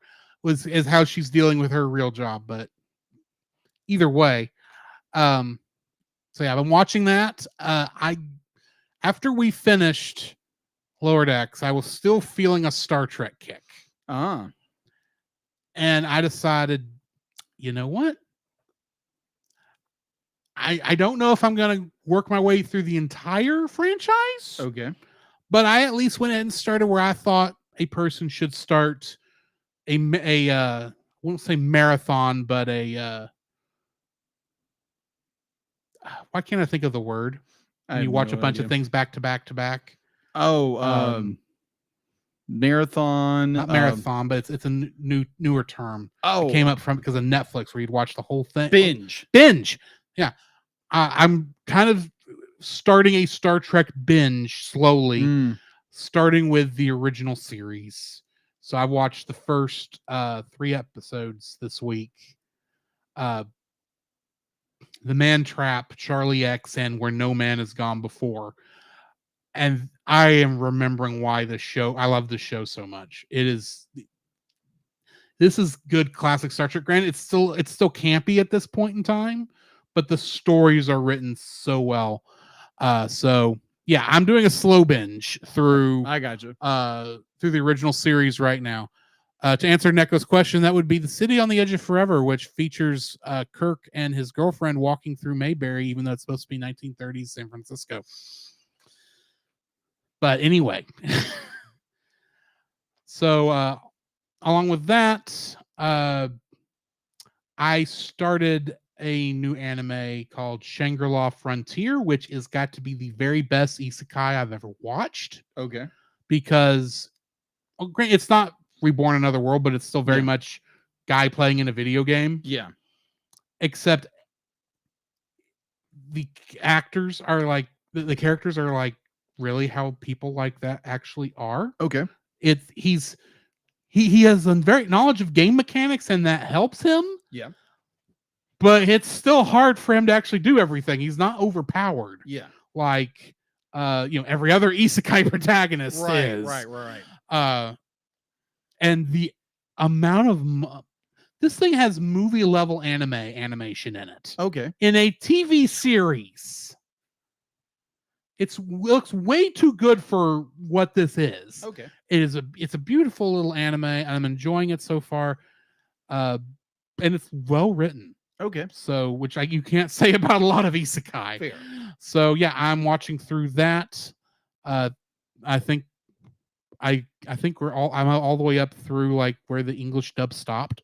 Oh, okay. So other than that, I've not really watched a whole lot else. So Jacob, what do we have in the news?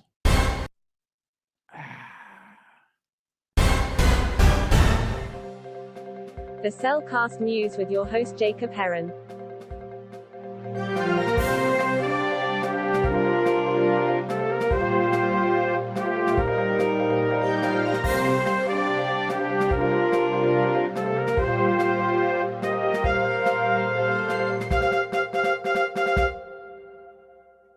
Why, thank you, Deal It. And going into the news.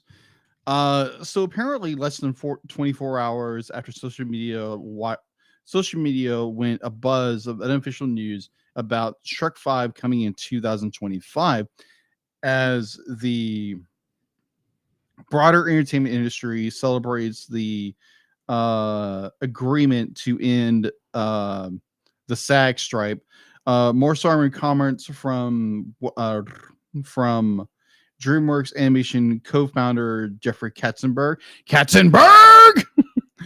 left a his name is a 4-letter word on the show. Yes, it is. Left a swampy taste. Swampy taste. That's what they use.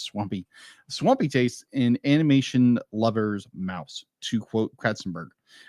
If you look at how media has been impacted in the last 10 years by the introduction of digital technology, what will happen in the next 10 years will be 10 years as great. Literally, he admitted. And I think AI as a creation tool, think of that as a new paintbrush or a new camera, has so much opportunity around it. Lobbing some numbers. The longtime Toon exec noted that in the good old days, animated movies required 500 plus artists to work over 5 years. He predicted in just a few years it won't take 10% of that, said Katzenberg. So yeah, he is kind of lobbying for AI in the next 10 years to generate animated for things, at least for DreamWorks. So we haven't really had the AI discussion. No, we haven't on this show. No, we haven't. I've talked about it a little bit with the Culture Box conversations back when those were going on. Yes. Sorry, weird noise just happened through me. So as a tool by an artist, I don't really have like for idea generation and things like that. And maybe even with compositing and such like that, I don't really have an issue with it. What my issue with AI would be is trying to do an entire production with AI. Yeah. Replacing the artist completely with it. Mm-hmm. That's where I have the issue. Gotcha. That's my thoughts on it. It's like AI should be a tool. It should not be a master. Yeah, agree. And I'm afraid that what I'm afraid of is that AI would be significantly cheaper enough that there would be some people tempted to do it and push it so much that it would literally be taking jobs away from people in the entertainment industry, which is what the strikes were worried about also. Yeah. So what are your thoughts on it? AI, I'm the exact same way. Be like it should be used as a tool, not to replace people in the slightest. I think if you definitely as an artist myself, I look at AI. It's like if I was to use AI and I was like, okay, I have no idea how to do this. Is like, okay, find a generator and like, and it's like, okay, there's my inspiration for it, and use that as a basis. Yeah, not this rampant expansion of artists who just pump out AI art and try to sell it as original art. It's just like you're stealing people's art here. Remember, like if they don't know that, they should. Yeah, because as most artists that I know are so anti AI art generation, it's not even funny. Because you are stealing the program is stealing from other artists to create what it's trying to do. Now, I think we both agree that the AI should have their source information, how they build up all this stuff, should be sourced with not. It shouldn't be stealing stuff. Yeah, it needs to be stuff that the artist has already agreed. Yes, this can be a part of this database to learn it, and so, and that's how I think that should be done. It shouldn't just be go out there and steal like tons of JPEGs off a Google image search with this term and use that to generate your art from. Yeah. So because I'm reminded of a story I read where this I think the voice actors who played Rogue paid this artist $500 to do a piece of her character, and turns out the person just AI'd it and got ripped off because that just like really, it's like you rip somebody off because be like you're too lazy to actually do it yourself, or you don't have the talent to do it. Granted, I will always be much more impressed when someone can do it without using like AI as even a source of a generation of an image. Yeah, like you got to understand. I am still amazed every single one of those pictures you send me for the album art for the show. But I would also be completely understand if you hit a dry spell where the inspiration was just not coming to you for an episode. You just went onto an AI generator, typed in, I don't know, X-Men and Ponyo or whatever, and generated an image that way, and then went and drew it. I would still be impressed, but understand why. You might want to do that also. I don't want to completely throw the baby out with the bathwater. Is what I'm trying to say. There's legitimate use for AI, but I'm always worried someone's going to take it too far. Agreed. Anyway, all right. So going back in the news, Pixar's summer 2024 most like wanted to go back in time, but we're not going back in time. Pixar's summer 2024 movie Inside Out 2, which I can see there's somewhere to go with this film, unlike a Toy Story 5. We'll be introducing a new emotion perfectly suited for our world: anxiety. Disney has released a new trailer poster and still from the upcoming sequel. Directed by the first-time feature-helmed Kelsey Mann, a Pixar veteran who has worked on Monster University, A Good Dinosaur, Onward, and Lightyear, and was a storyboard artist for Foster's Home for Imaginary Friends and Bionic Titans. Man said the new emotion inside Riley's head will stir things up with the new headquarters. Inside Out will arrive in theaters in early summer 2024. So I watched the teaser trailer for it. Yes. I am not looking forward to anxiety, that being the emotion they showed. Yes. But I think the idea of how they're doing it is correct, if that makes sense. Yeah. It's going to annoy me the way it should annoy me. Yes. If that makes sense. Yeah. Because ever since Riley at that point would be a teenager. So yeah. Yeah. And there's like 4 other emotions they're talking about adding. I don't remember what they are right now. Oh gosh. But yeah. Yeah. So this is referring to another project coming to Apple TV Plus, building on its riff of programming created in partnership with Wild Brain and Peanuts Worldwide. Apple TV Plus announced it is developing a new Peanuts animated feature film based on the iconic Charles, how do you pronounce his name? Schultz. Charles Schultz creation. Production is due to begin in 2024 with Wild Brain Studios. So going into a movie that you are probably looking forward to. Just a touch, probably. Crunchyroll has acquired the North American and select global theater rights for Spy Family Code White, the first feature film installment of the popular animated series. Delivers an original standalone story featuring Special Agent Twilight, his deadly assassin wife Yor, and their telepathic adopted daughter Anya. That's it, Anya. In a all new mission. Crunchyroll and Sony Pictures Entertainment will present the movie to North American theaters in 2024, available in Japanese and English subtitles and dubbed in English. I actually don't know which version I want to see, because I've watched both the English dub and the Japanese version. Wow. It's one of the few shows that's made me want to do that. Wow. Now, okay. I'm not really sure which one I prefer. prefer. Although if it's using the current voice of Anya, maybe the Japanese in the English version, maybe the subtitled version. But yeah, I am looking forward to this because it is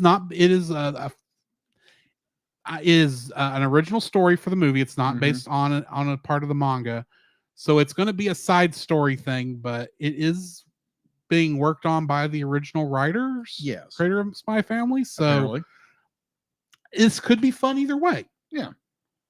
So yeah, and we are actually looking at finding a way to review it. Yeah. Starting in January. Yeah. So keep an eye out for that. Yes.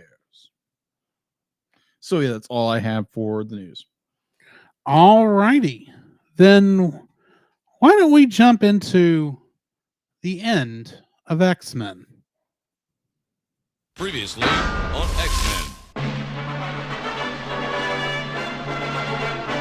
Meet the sulky, over-bulky, kinda hulky superhero. A two-fisted and electrically transistored superhero. An exotically erotic and aquatic superhero. The Marvel superheroes have arrived. Pretty good, forgotten. Yeah.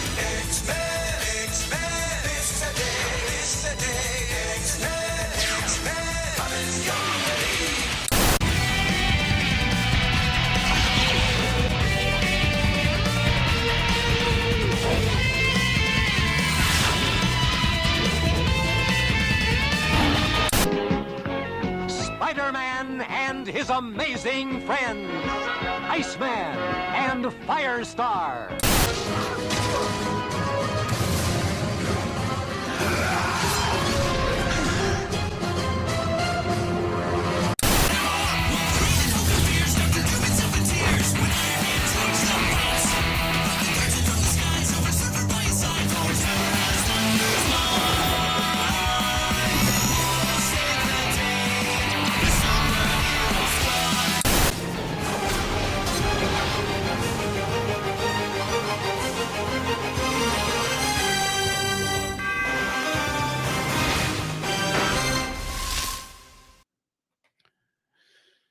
First episode of the evening. Yes. Descent, which first aired on September 6th, 1997. In this episode, we see how Mr. Sinister became Mr. Sinister, which is an interesting story. We'll get to it. Yeah. It was directed by Larry Houston and Fred Miller and written by Stephen Melching and David McDermott.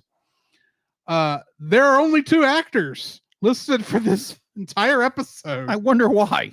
Cedric Smith, who is normally Professor Charles Xavier, in this plays Dr. James Xavier. Obviously, they're related. Yes. And Chris Britton plays Nathaniel Essex, aka Mr. Sinister. And of course, this is the only trivia I have for this is that this is the final appearance of Mr. Sinister in the show. Are you sure? In the animated series, yes. Technically, 97's a different series. Okay, then.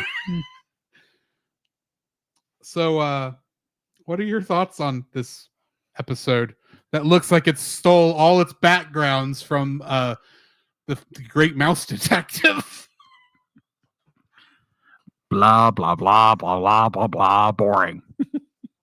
This is a weird... It is a weird It's a weird episode. And yeah, it's like, okay, this is an interesting way to tell the story of this guy slowly turning into this mad scientist, basically, which is all Mr. Sinister is a mad scientist with mutant powers. So I'll take it as and the fact that he was married to what I'm assuming is Jean Grey's ancestor. Yeah. Explains why he's so fascinated with her part of the line. Still don't know why he's interested in the Summers. Yeah. But so I kind of throw this to it's a Dr. Jekyll, Mr. Hyde kind of story. Kinda blended with obviously Jack the Ripper. Yeah, I was first watching this going, oh, I didn't realize that Mr. Sinister was Jack the Ripper.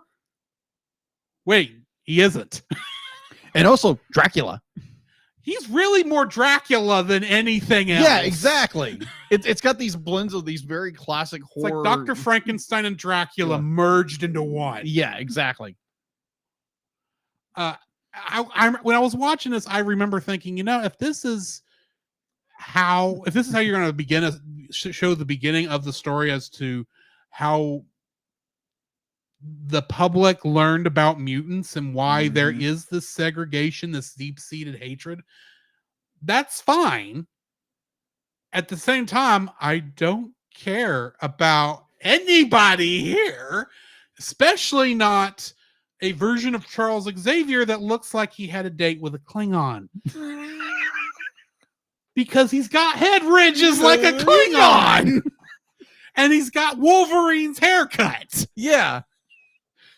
Oh my word. Just like design wise, it was like, it's okay. This is obviously supposed to be like in like Victoria, England or something like that. Yeah. And it'd be like, it's like, did they have sunglasses back in those days? Oh no, I don't think so, but it was more. It's around. We know Darwin was around. Yeah. I have no idea when Darwin Charles died. Darwin's in the episode. Yeah. And he says like, be like, you're mad, man. You're mad. Be like, it's all politics. And I'm like, it's like this is a interesting story, but it's so incredibly weird. Weird. So I tried looking up for more trivia for this than that, and I would say that part was the hard one to find before I finally go, oh yeah, this is probably Mr. Sinister's last episode. Yeah. Because there was no trivia on anywhere I looked. And it just for cuts this one. off in the middle of nowhere. And I'm still sitting here going, is this based on a specific comic story?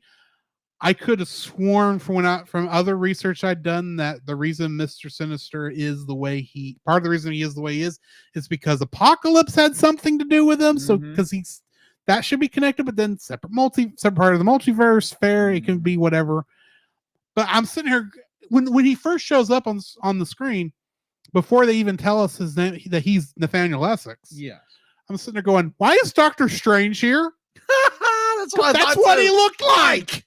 It's like, that's what I thought. And I had perfect reason to think, oh yeah, there's probably, maybe this is a Doctor Strange Doctor Strange's ancestors, because we'd already met Professor Xavier's ancestor, painfully obviously. Yeah. I'll admit, it did take me a bit to realize, okay, yeah, that's the same voice actor who plays Charles. But I'm sitting there watching this and going, granted, it kind of makes sense why Doctor Strange or someone related to Doctor Strange would be there. Yeah. At the same time, why? Fair. Why? What does this have to do with and they go, it's Nathaniel Essex. And they go, oh, that's Mr. Sinister before he got the white skin. Okay. So when's Apocalypse showing up? Yeah. Because I could have sworn Apocalypse was connected to Essex. Yes. Because he's technically not a horseman, but he probably should have been the fifth horseman instead of. Agreed. Wait, the fifth horseman was not the one with the South America, the southern kid. Anyway, doesn't matter. That was a weird. These are all weirdly made episodes. So weird episodes. Let's get into Graduation Day. Yeah, let's go ahead, because that is at least better written. Kind of. Yes. Yeah, kind of. It's my prayer and my hope is that maybe they touch on it in 97 or just completely forget about it. We will see. So yes, Graduation Day first aired September 20th, 2023, directed by Larry Houston and Fred Miller. In this episode, on the verge of Magneto's final stand against the humans, the X-Men request him to save a dying Professor X. What choice will he make?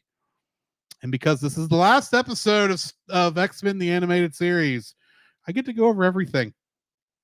Cedric Smith is the voice of Professor Charles Xavier, a.k.a. Professor X. Norm Spencer is the voice of Scott Summers, a.k.a. Cyclops. Catherine Disher is the voice of Jean Grey, who has not spoken in like 2 seasons. Yes. Oh my gosh. Also, this one, when I looked this up, it credited her also as Phoenix in this episode. Well, no, because no, it was the last season. Not the last season she did talk. She did talk in one episode. One episode. But for whatever reason, in this on IMDb, it credits her as not just Jean Grey, but Phoenix. And I'm thinking, Phoenix didn't show up in this. No. But whatever. Because admittedly, on this next one, I did actually change how she was credited. Lenore Zahn was the voice of Anna Marie, aka Rogue. Chris Potter was credited for the role of Remy LeBeau, aka Gambit. Yeah. But in reality, Tony Daniels in this episode voiced Remy LeBeau, aka Gambit. Yes. Because for whatever reason, the actor was not available. But I've looked it up. He's supposed to be in 97 as Gambit. Good. So, anyway, Cal Dodd is the voice of Logan, aka James Howlett, aka Wolverine. Sneak. Allison Court is the voice of Jubilation Lee, aka Jubilee. George Booza as Dr. Henry Hank McCoy, aka Beast. Allison Seeley Smith is the voice of Aurora Monroe, aka Storm. Lally Cadeau voiced Dr. Moira McTaggart. Barry Flatman as Henry Peter Gyrick. Peter Gyrick. Henry Peter Gyrick. It's a hard name to say. Yes. Catherine Gallant was the voice of Shiro Yoshida, aka Famine. Ron Rubin was the voice of Kevin Sidney, aka Morph. I did not know that was his real name. What's his real name? Sorry. Kevin Sidney is Morph's real name. Kevin Sidney. Sidney, yes. Sidney. And lastly, the Deus Ex Machina of this episode, Camilla Scott as Lalandra. Oh my, you are not kidding. Trivia for this. As Trish Tibley reports on the events, the symbol on the news van behind her is that of J3 Communications, the broadcast company owned by J. Jonah Jameson in Spider-Man, the animated series. Right, yeah.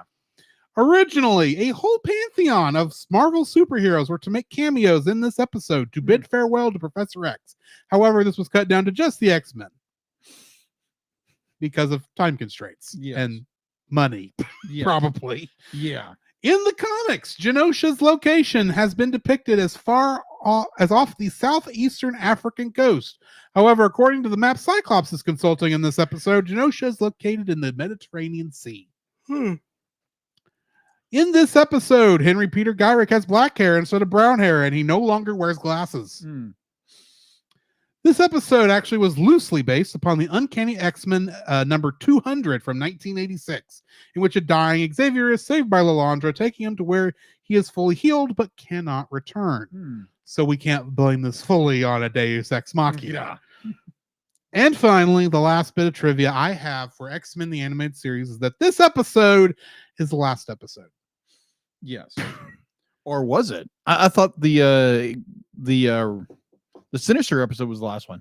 No, this was the last one. Ah, never mind then. The last 4 episodes were out of order, no matter how you look at them.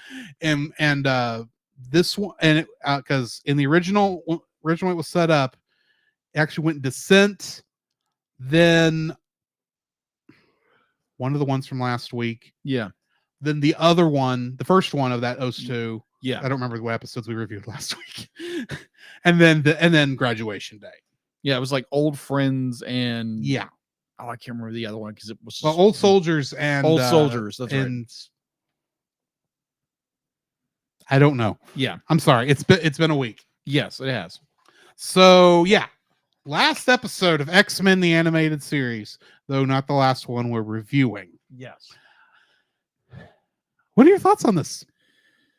I was not expecting this to end on a sad note, because I will be honest with you, after having watched the last 5 seasons of this show, as Professor Xavier is, saying his goodbyes to each one of his X-Men, I was getting choked up, despite the fact I was wishing the animation was a lot better. You're not kidding. At least the audio in this one, unlike the last episode, was listenable. Yeah, you're not kidding. Anyway, this episode was, I was cringing because there again, the animation throws me off beyond belief with this season. I understand, be like they tightened down the budget, they went somewhere else. I get it. The story itself is interesting, but it be like you get this really, really good build up of, okay, Xavier's been outed as mutant, and now you have mutants versus humans, and you get this massive war is just about to start. And oh my gosh, like you have this amazing build up. You have, oh, Charles Xavier is not going to do well. We don't know if he's going to make it or not. Okay, you're actually kind of getting choked up with this. And the part that got me more was more when they go to Eric Lencher or Magneto. Yeah. And go to him. Wait, I forgot something. Yes, you did. Did I not say? I did not say Magneto's name in there. No, you did not. Well, either way, get over here. Push the button. I am Magneto, master of magnet.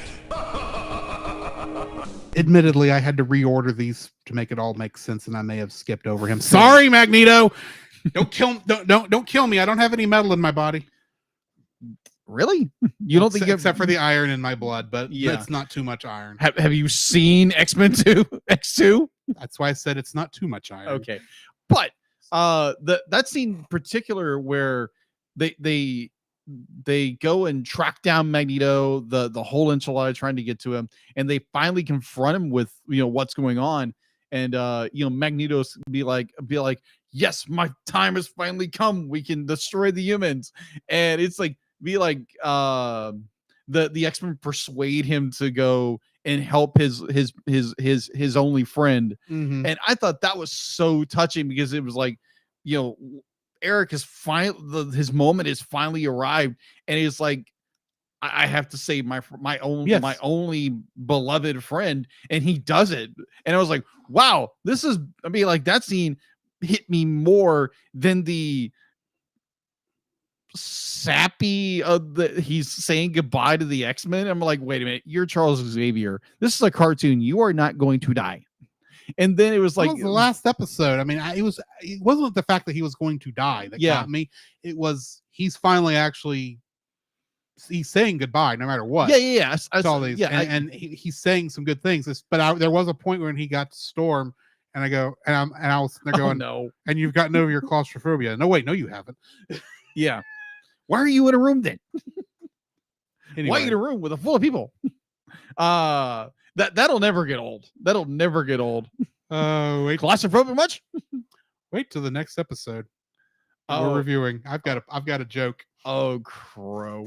Either or, be like, it was touching in a way that be like, you see that he's finally, like, not finally, be like, they don't betray Xavier as bad as he is in the comics or whatever.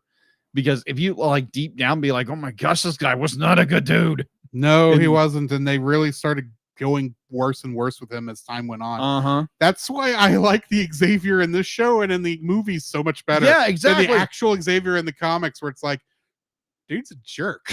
Yeah. But like, I find it touching, but at the same time, be like, I'm watching this animation. I'm like, oh gosh, can we go back to season 2? Animation was 3 and plot that down. It make it so much more impactful.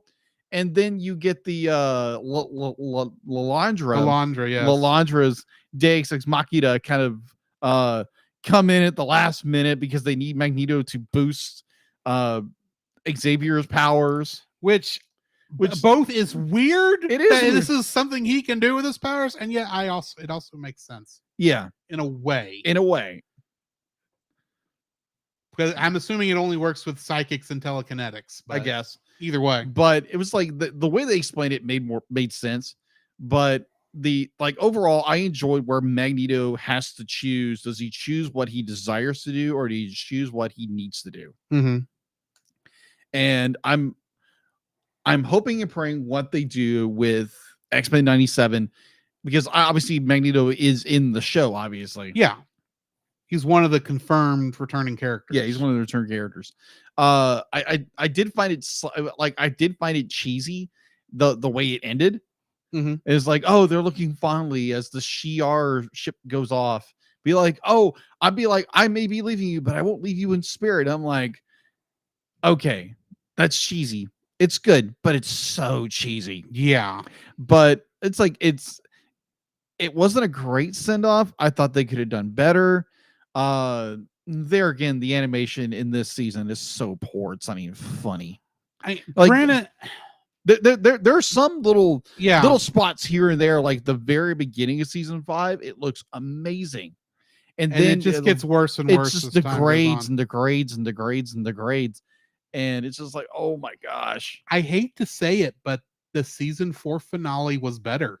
Yeah. Than this. Yes. Granted, this is more heartfelt, more touching. Yeah. But you're talking about ending like a show that kids, the most successful a generation of kids love. It went on for 4 seasons, 4 to 5 seasons. Cartoons don't go that long normally. No. And yet, granted, you take a risk ending it on the sadder episode. Yeah. Don't get me wrong, but I kind of wanted a nice fight. Yeah, agreed. That's what I kept thinking. And that's what was so good about the ending of season 4, the Beyond Good and Evil, I think was the name of the episode. The 4-part episode. Yeah. Where it's like every villain the X-Men has ever fought is teaming up together. Yeah. Including the one who's only a villain for 2 episodes and then became was a good guy for most of the show. Yeah. Magneto. But it's like he still wasn't a villain in that. He was actually like their inside mole on that episode. Yeah, he was trying to resurrect his love or something like that. It's just like it's a far better conclusion. And this last season has just been so like directionless. Yeah, exactly. It's really what it's felt like. Because and granted, this is a good ending for the show. It's just not the ending I wanted. And a part of me does kind of hope that either they rectify some of this in X-Men 97 when they start that first season, or maybe they just drop this season from continuity. Yeah. One of the two. I'd take either one. Okay. Because honestly, if you dropped it, you're not losing much. No, you're not. The only episode that I thought was done, like the only memorable episode from this season in my mind is Old Soldiers, where we get Wolverine and Captain America fighting together, which is awesome.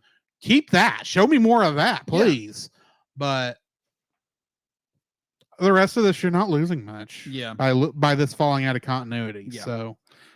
But this episode specifically, I enjoyed it for what it was.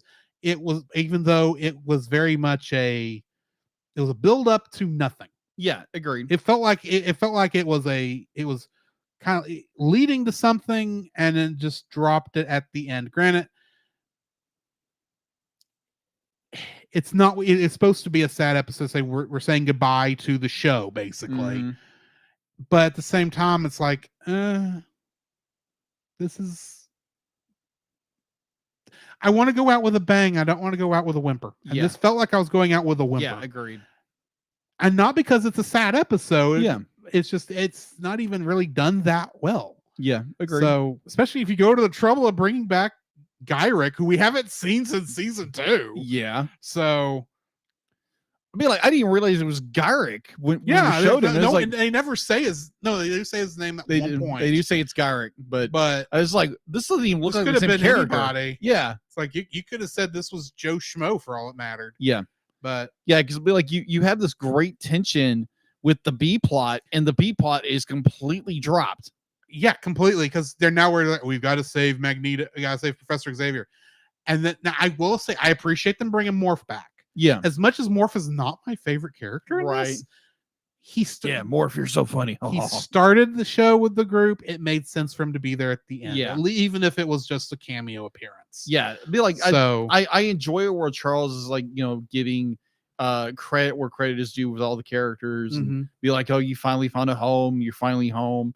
Be like, you discovered this. You discovered this. Yeah, and it was more the animation was more like when he dies. I'm like, everyone's like, oh, boo-hoo. Elijah's going to show up. She's going to show up. At that point, it's like, yeah, it's going to be at the last minute. So it is still kind of a Deus Ex Machina, but he is still saying goodbye. But it's almost like we're pushing this death thing until the end, but because we're Saban and no one can die, they can only be destroyed. Lilandra is going to show up in the last minute. Granted, this was in the book it's based on, but it really feels like that was a last minute addition to make that connection. Because this is mostly an original story where he just gets hurt and is going to die if they can't save him. Yeah. So, granted, I've not read X-Men 200, so there could be the whole thing with Magneto having to come in and boost his brain waves to somehow make that connection with Lilandra. Yeah. I don't know. But either way, that brings us to the end of our coverage of X-Men, the animated series. But next week, we are going to be looking at, mostly because we didn't want to jump into Evangelion for 2 episodes and then have a break for Thanksgiving. Come back. We decided, and we talked about doing Pride of the X-Men early in the beginning, but weren't sure where to put it. Yeah. I stuck it right here to finish out November because, let's face it, it's going to be fun watching Toei animated X-Men. Yes. Agreed. It's the question is this technically considered an anime? Because boy, does this look like Dragon Ball. And in some ways, yes. Granted, it's been a hot minute since I've seen Pride of the X-Men. Oh yes. I watched it today, and I swear I had seen it before. Yeah, because there's parts of this I remember, and I think I even had read I think I had the comic of this back in the day. I don't know what happened to it, but I think I did. So, yeah. Next week we are doing the original X-Men anime, Pride of the X-Men. I have to say original because there was a more recent X-Men anime series that came out. That's true. With the Marvel anime series. But anyway, join us next week for that. Along with, of course, our final movie of Miyazaki and Ghibli month, The Secret World of Arrietty. In the meantime, this has been Drew. This is Jacob. And we'll catch you in the next frame.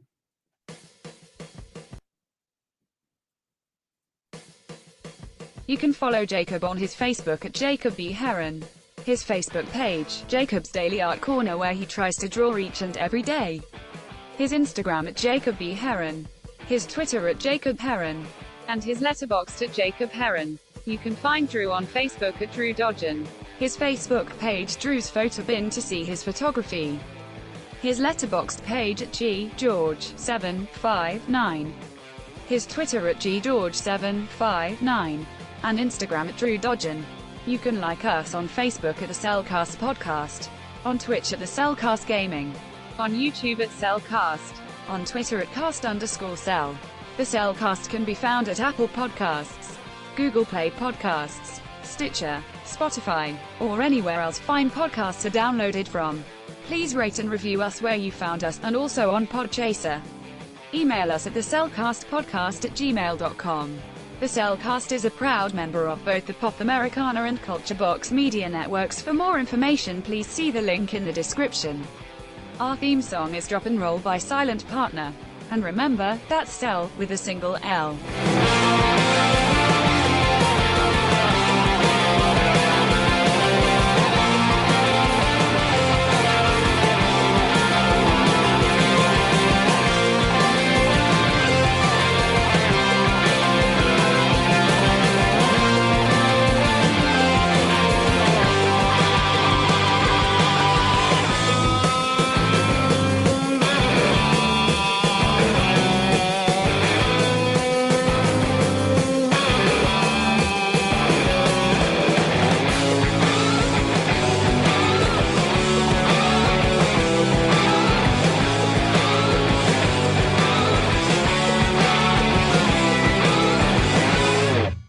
I don't know who you are.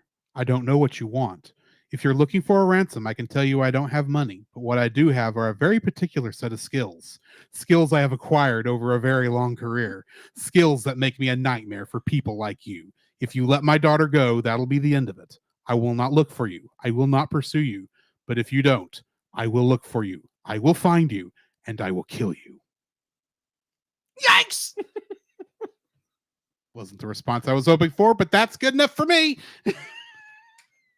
What response did you want? Good luck. Oh, okay. But either way. Yeah. Good luck. Zoinks. You got that together. All righty.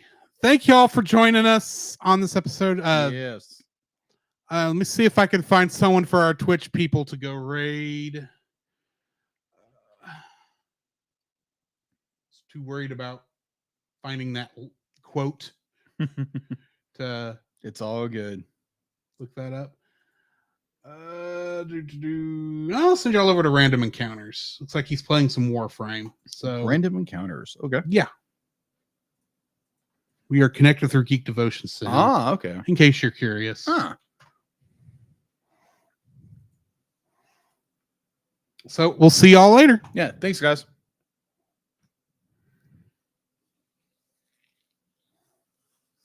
Get it now.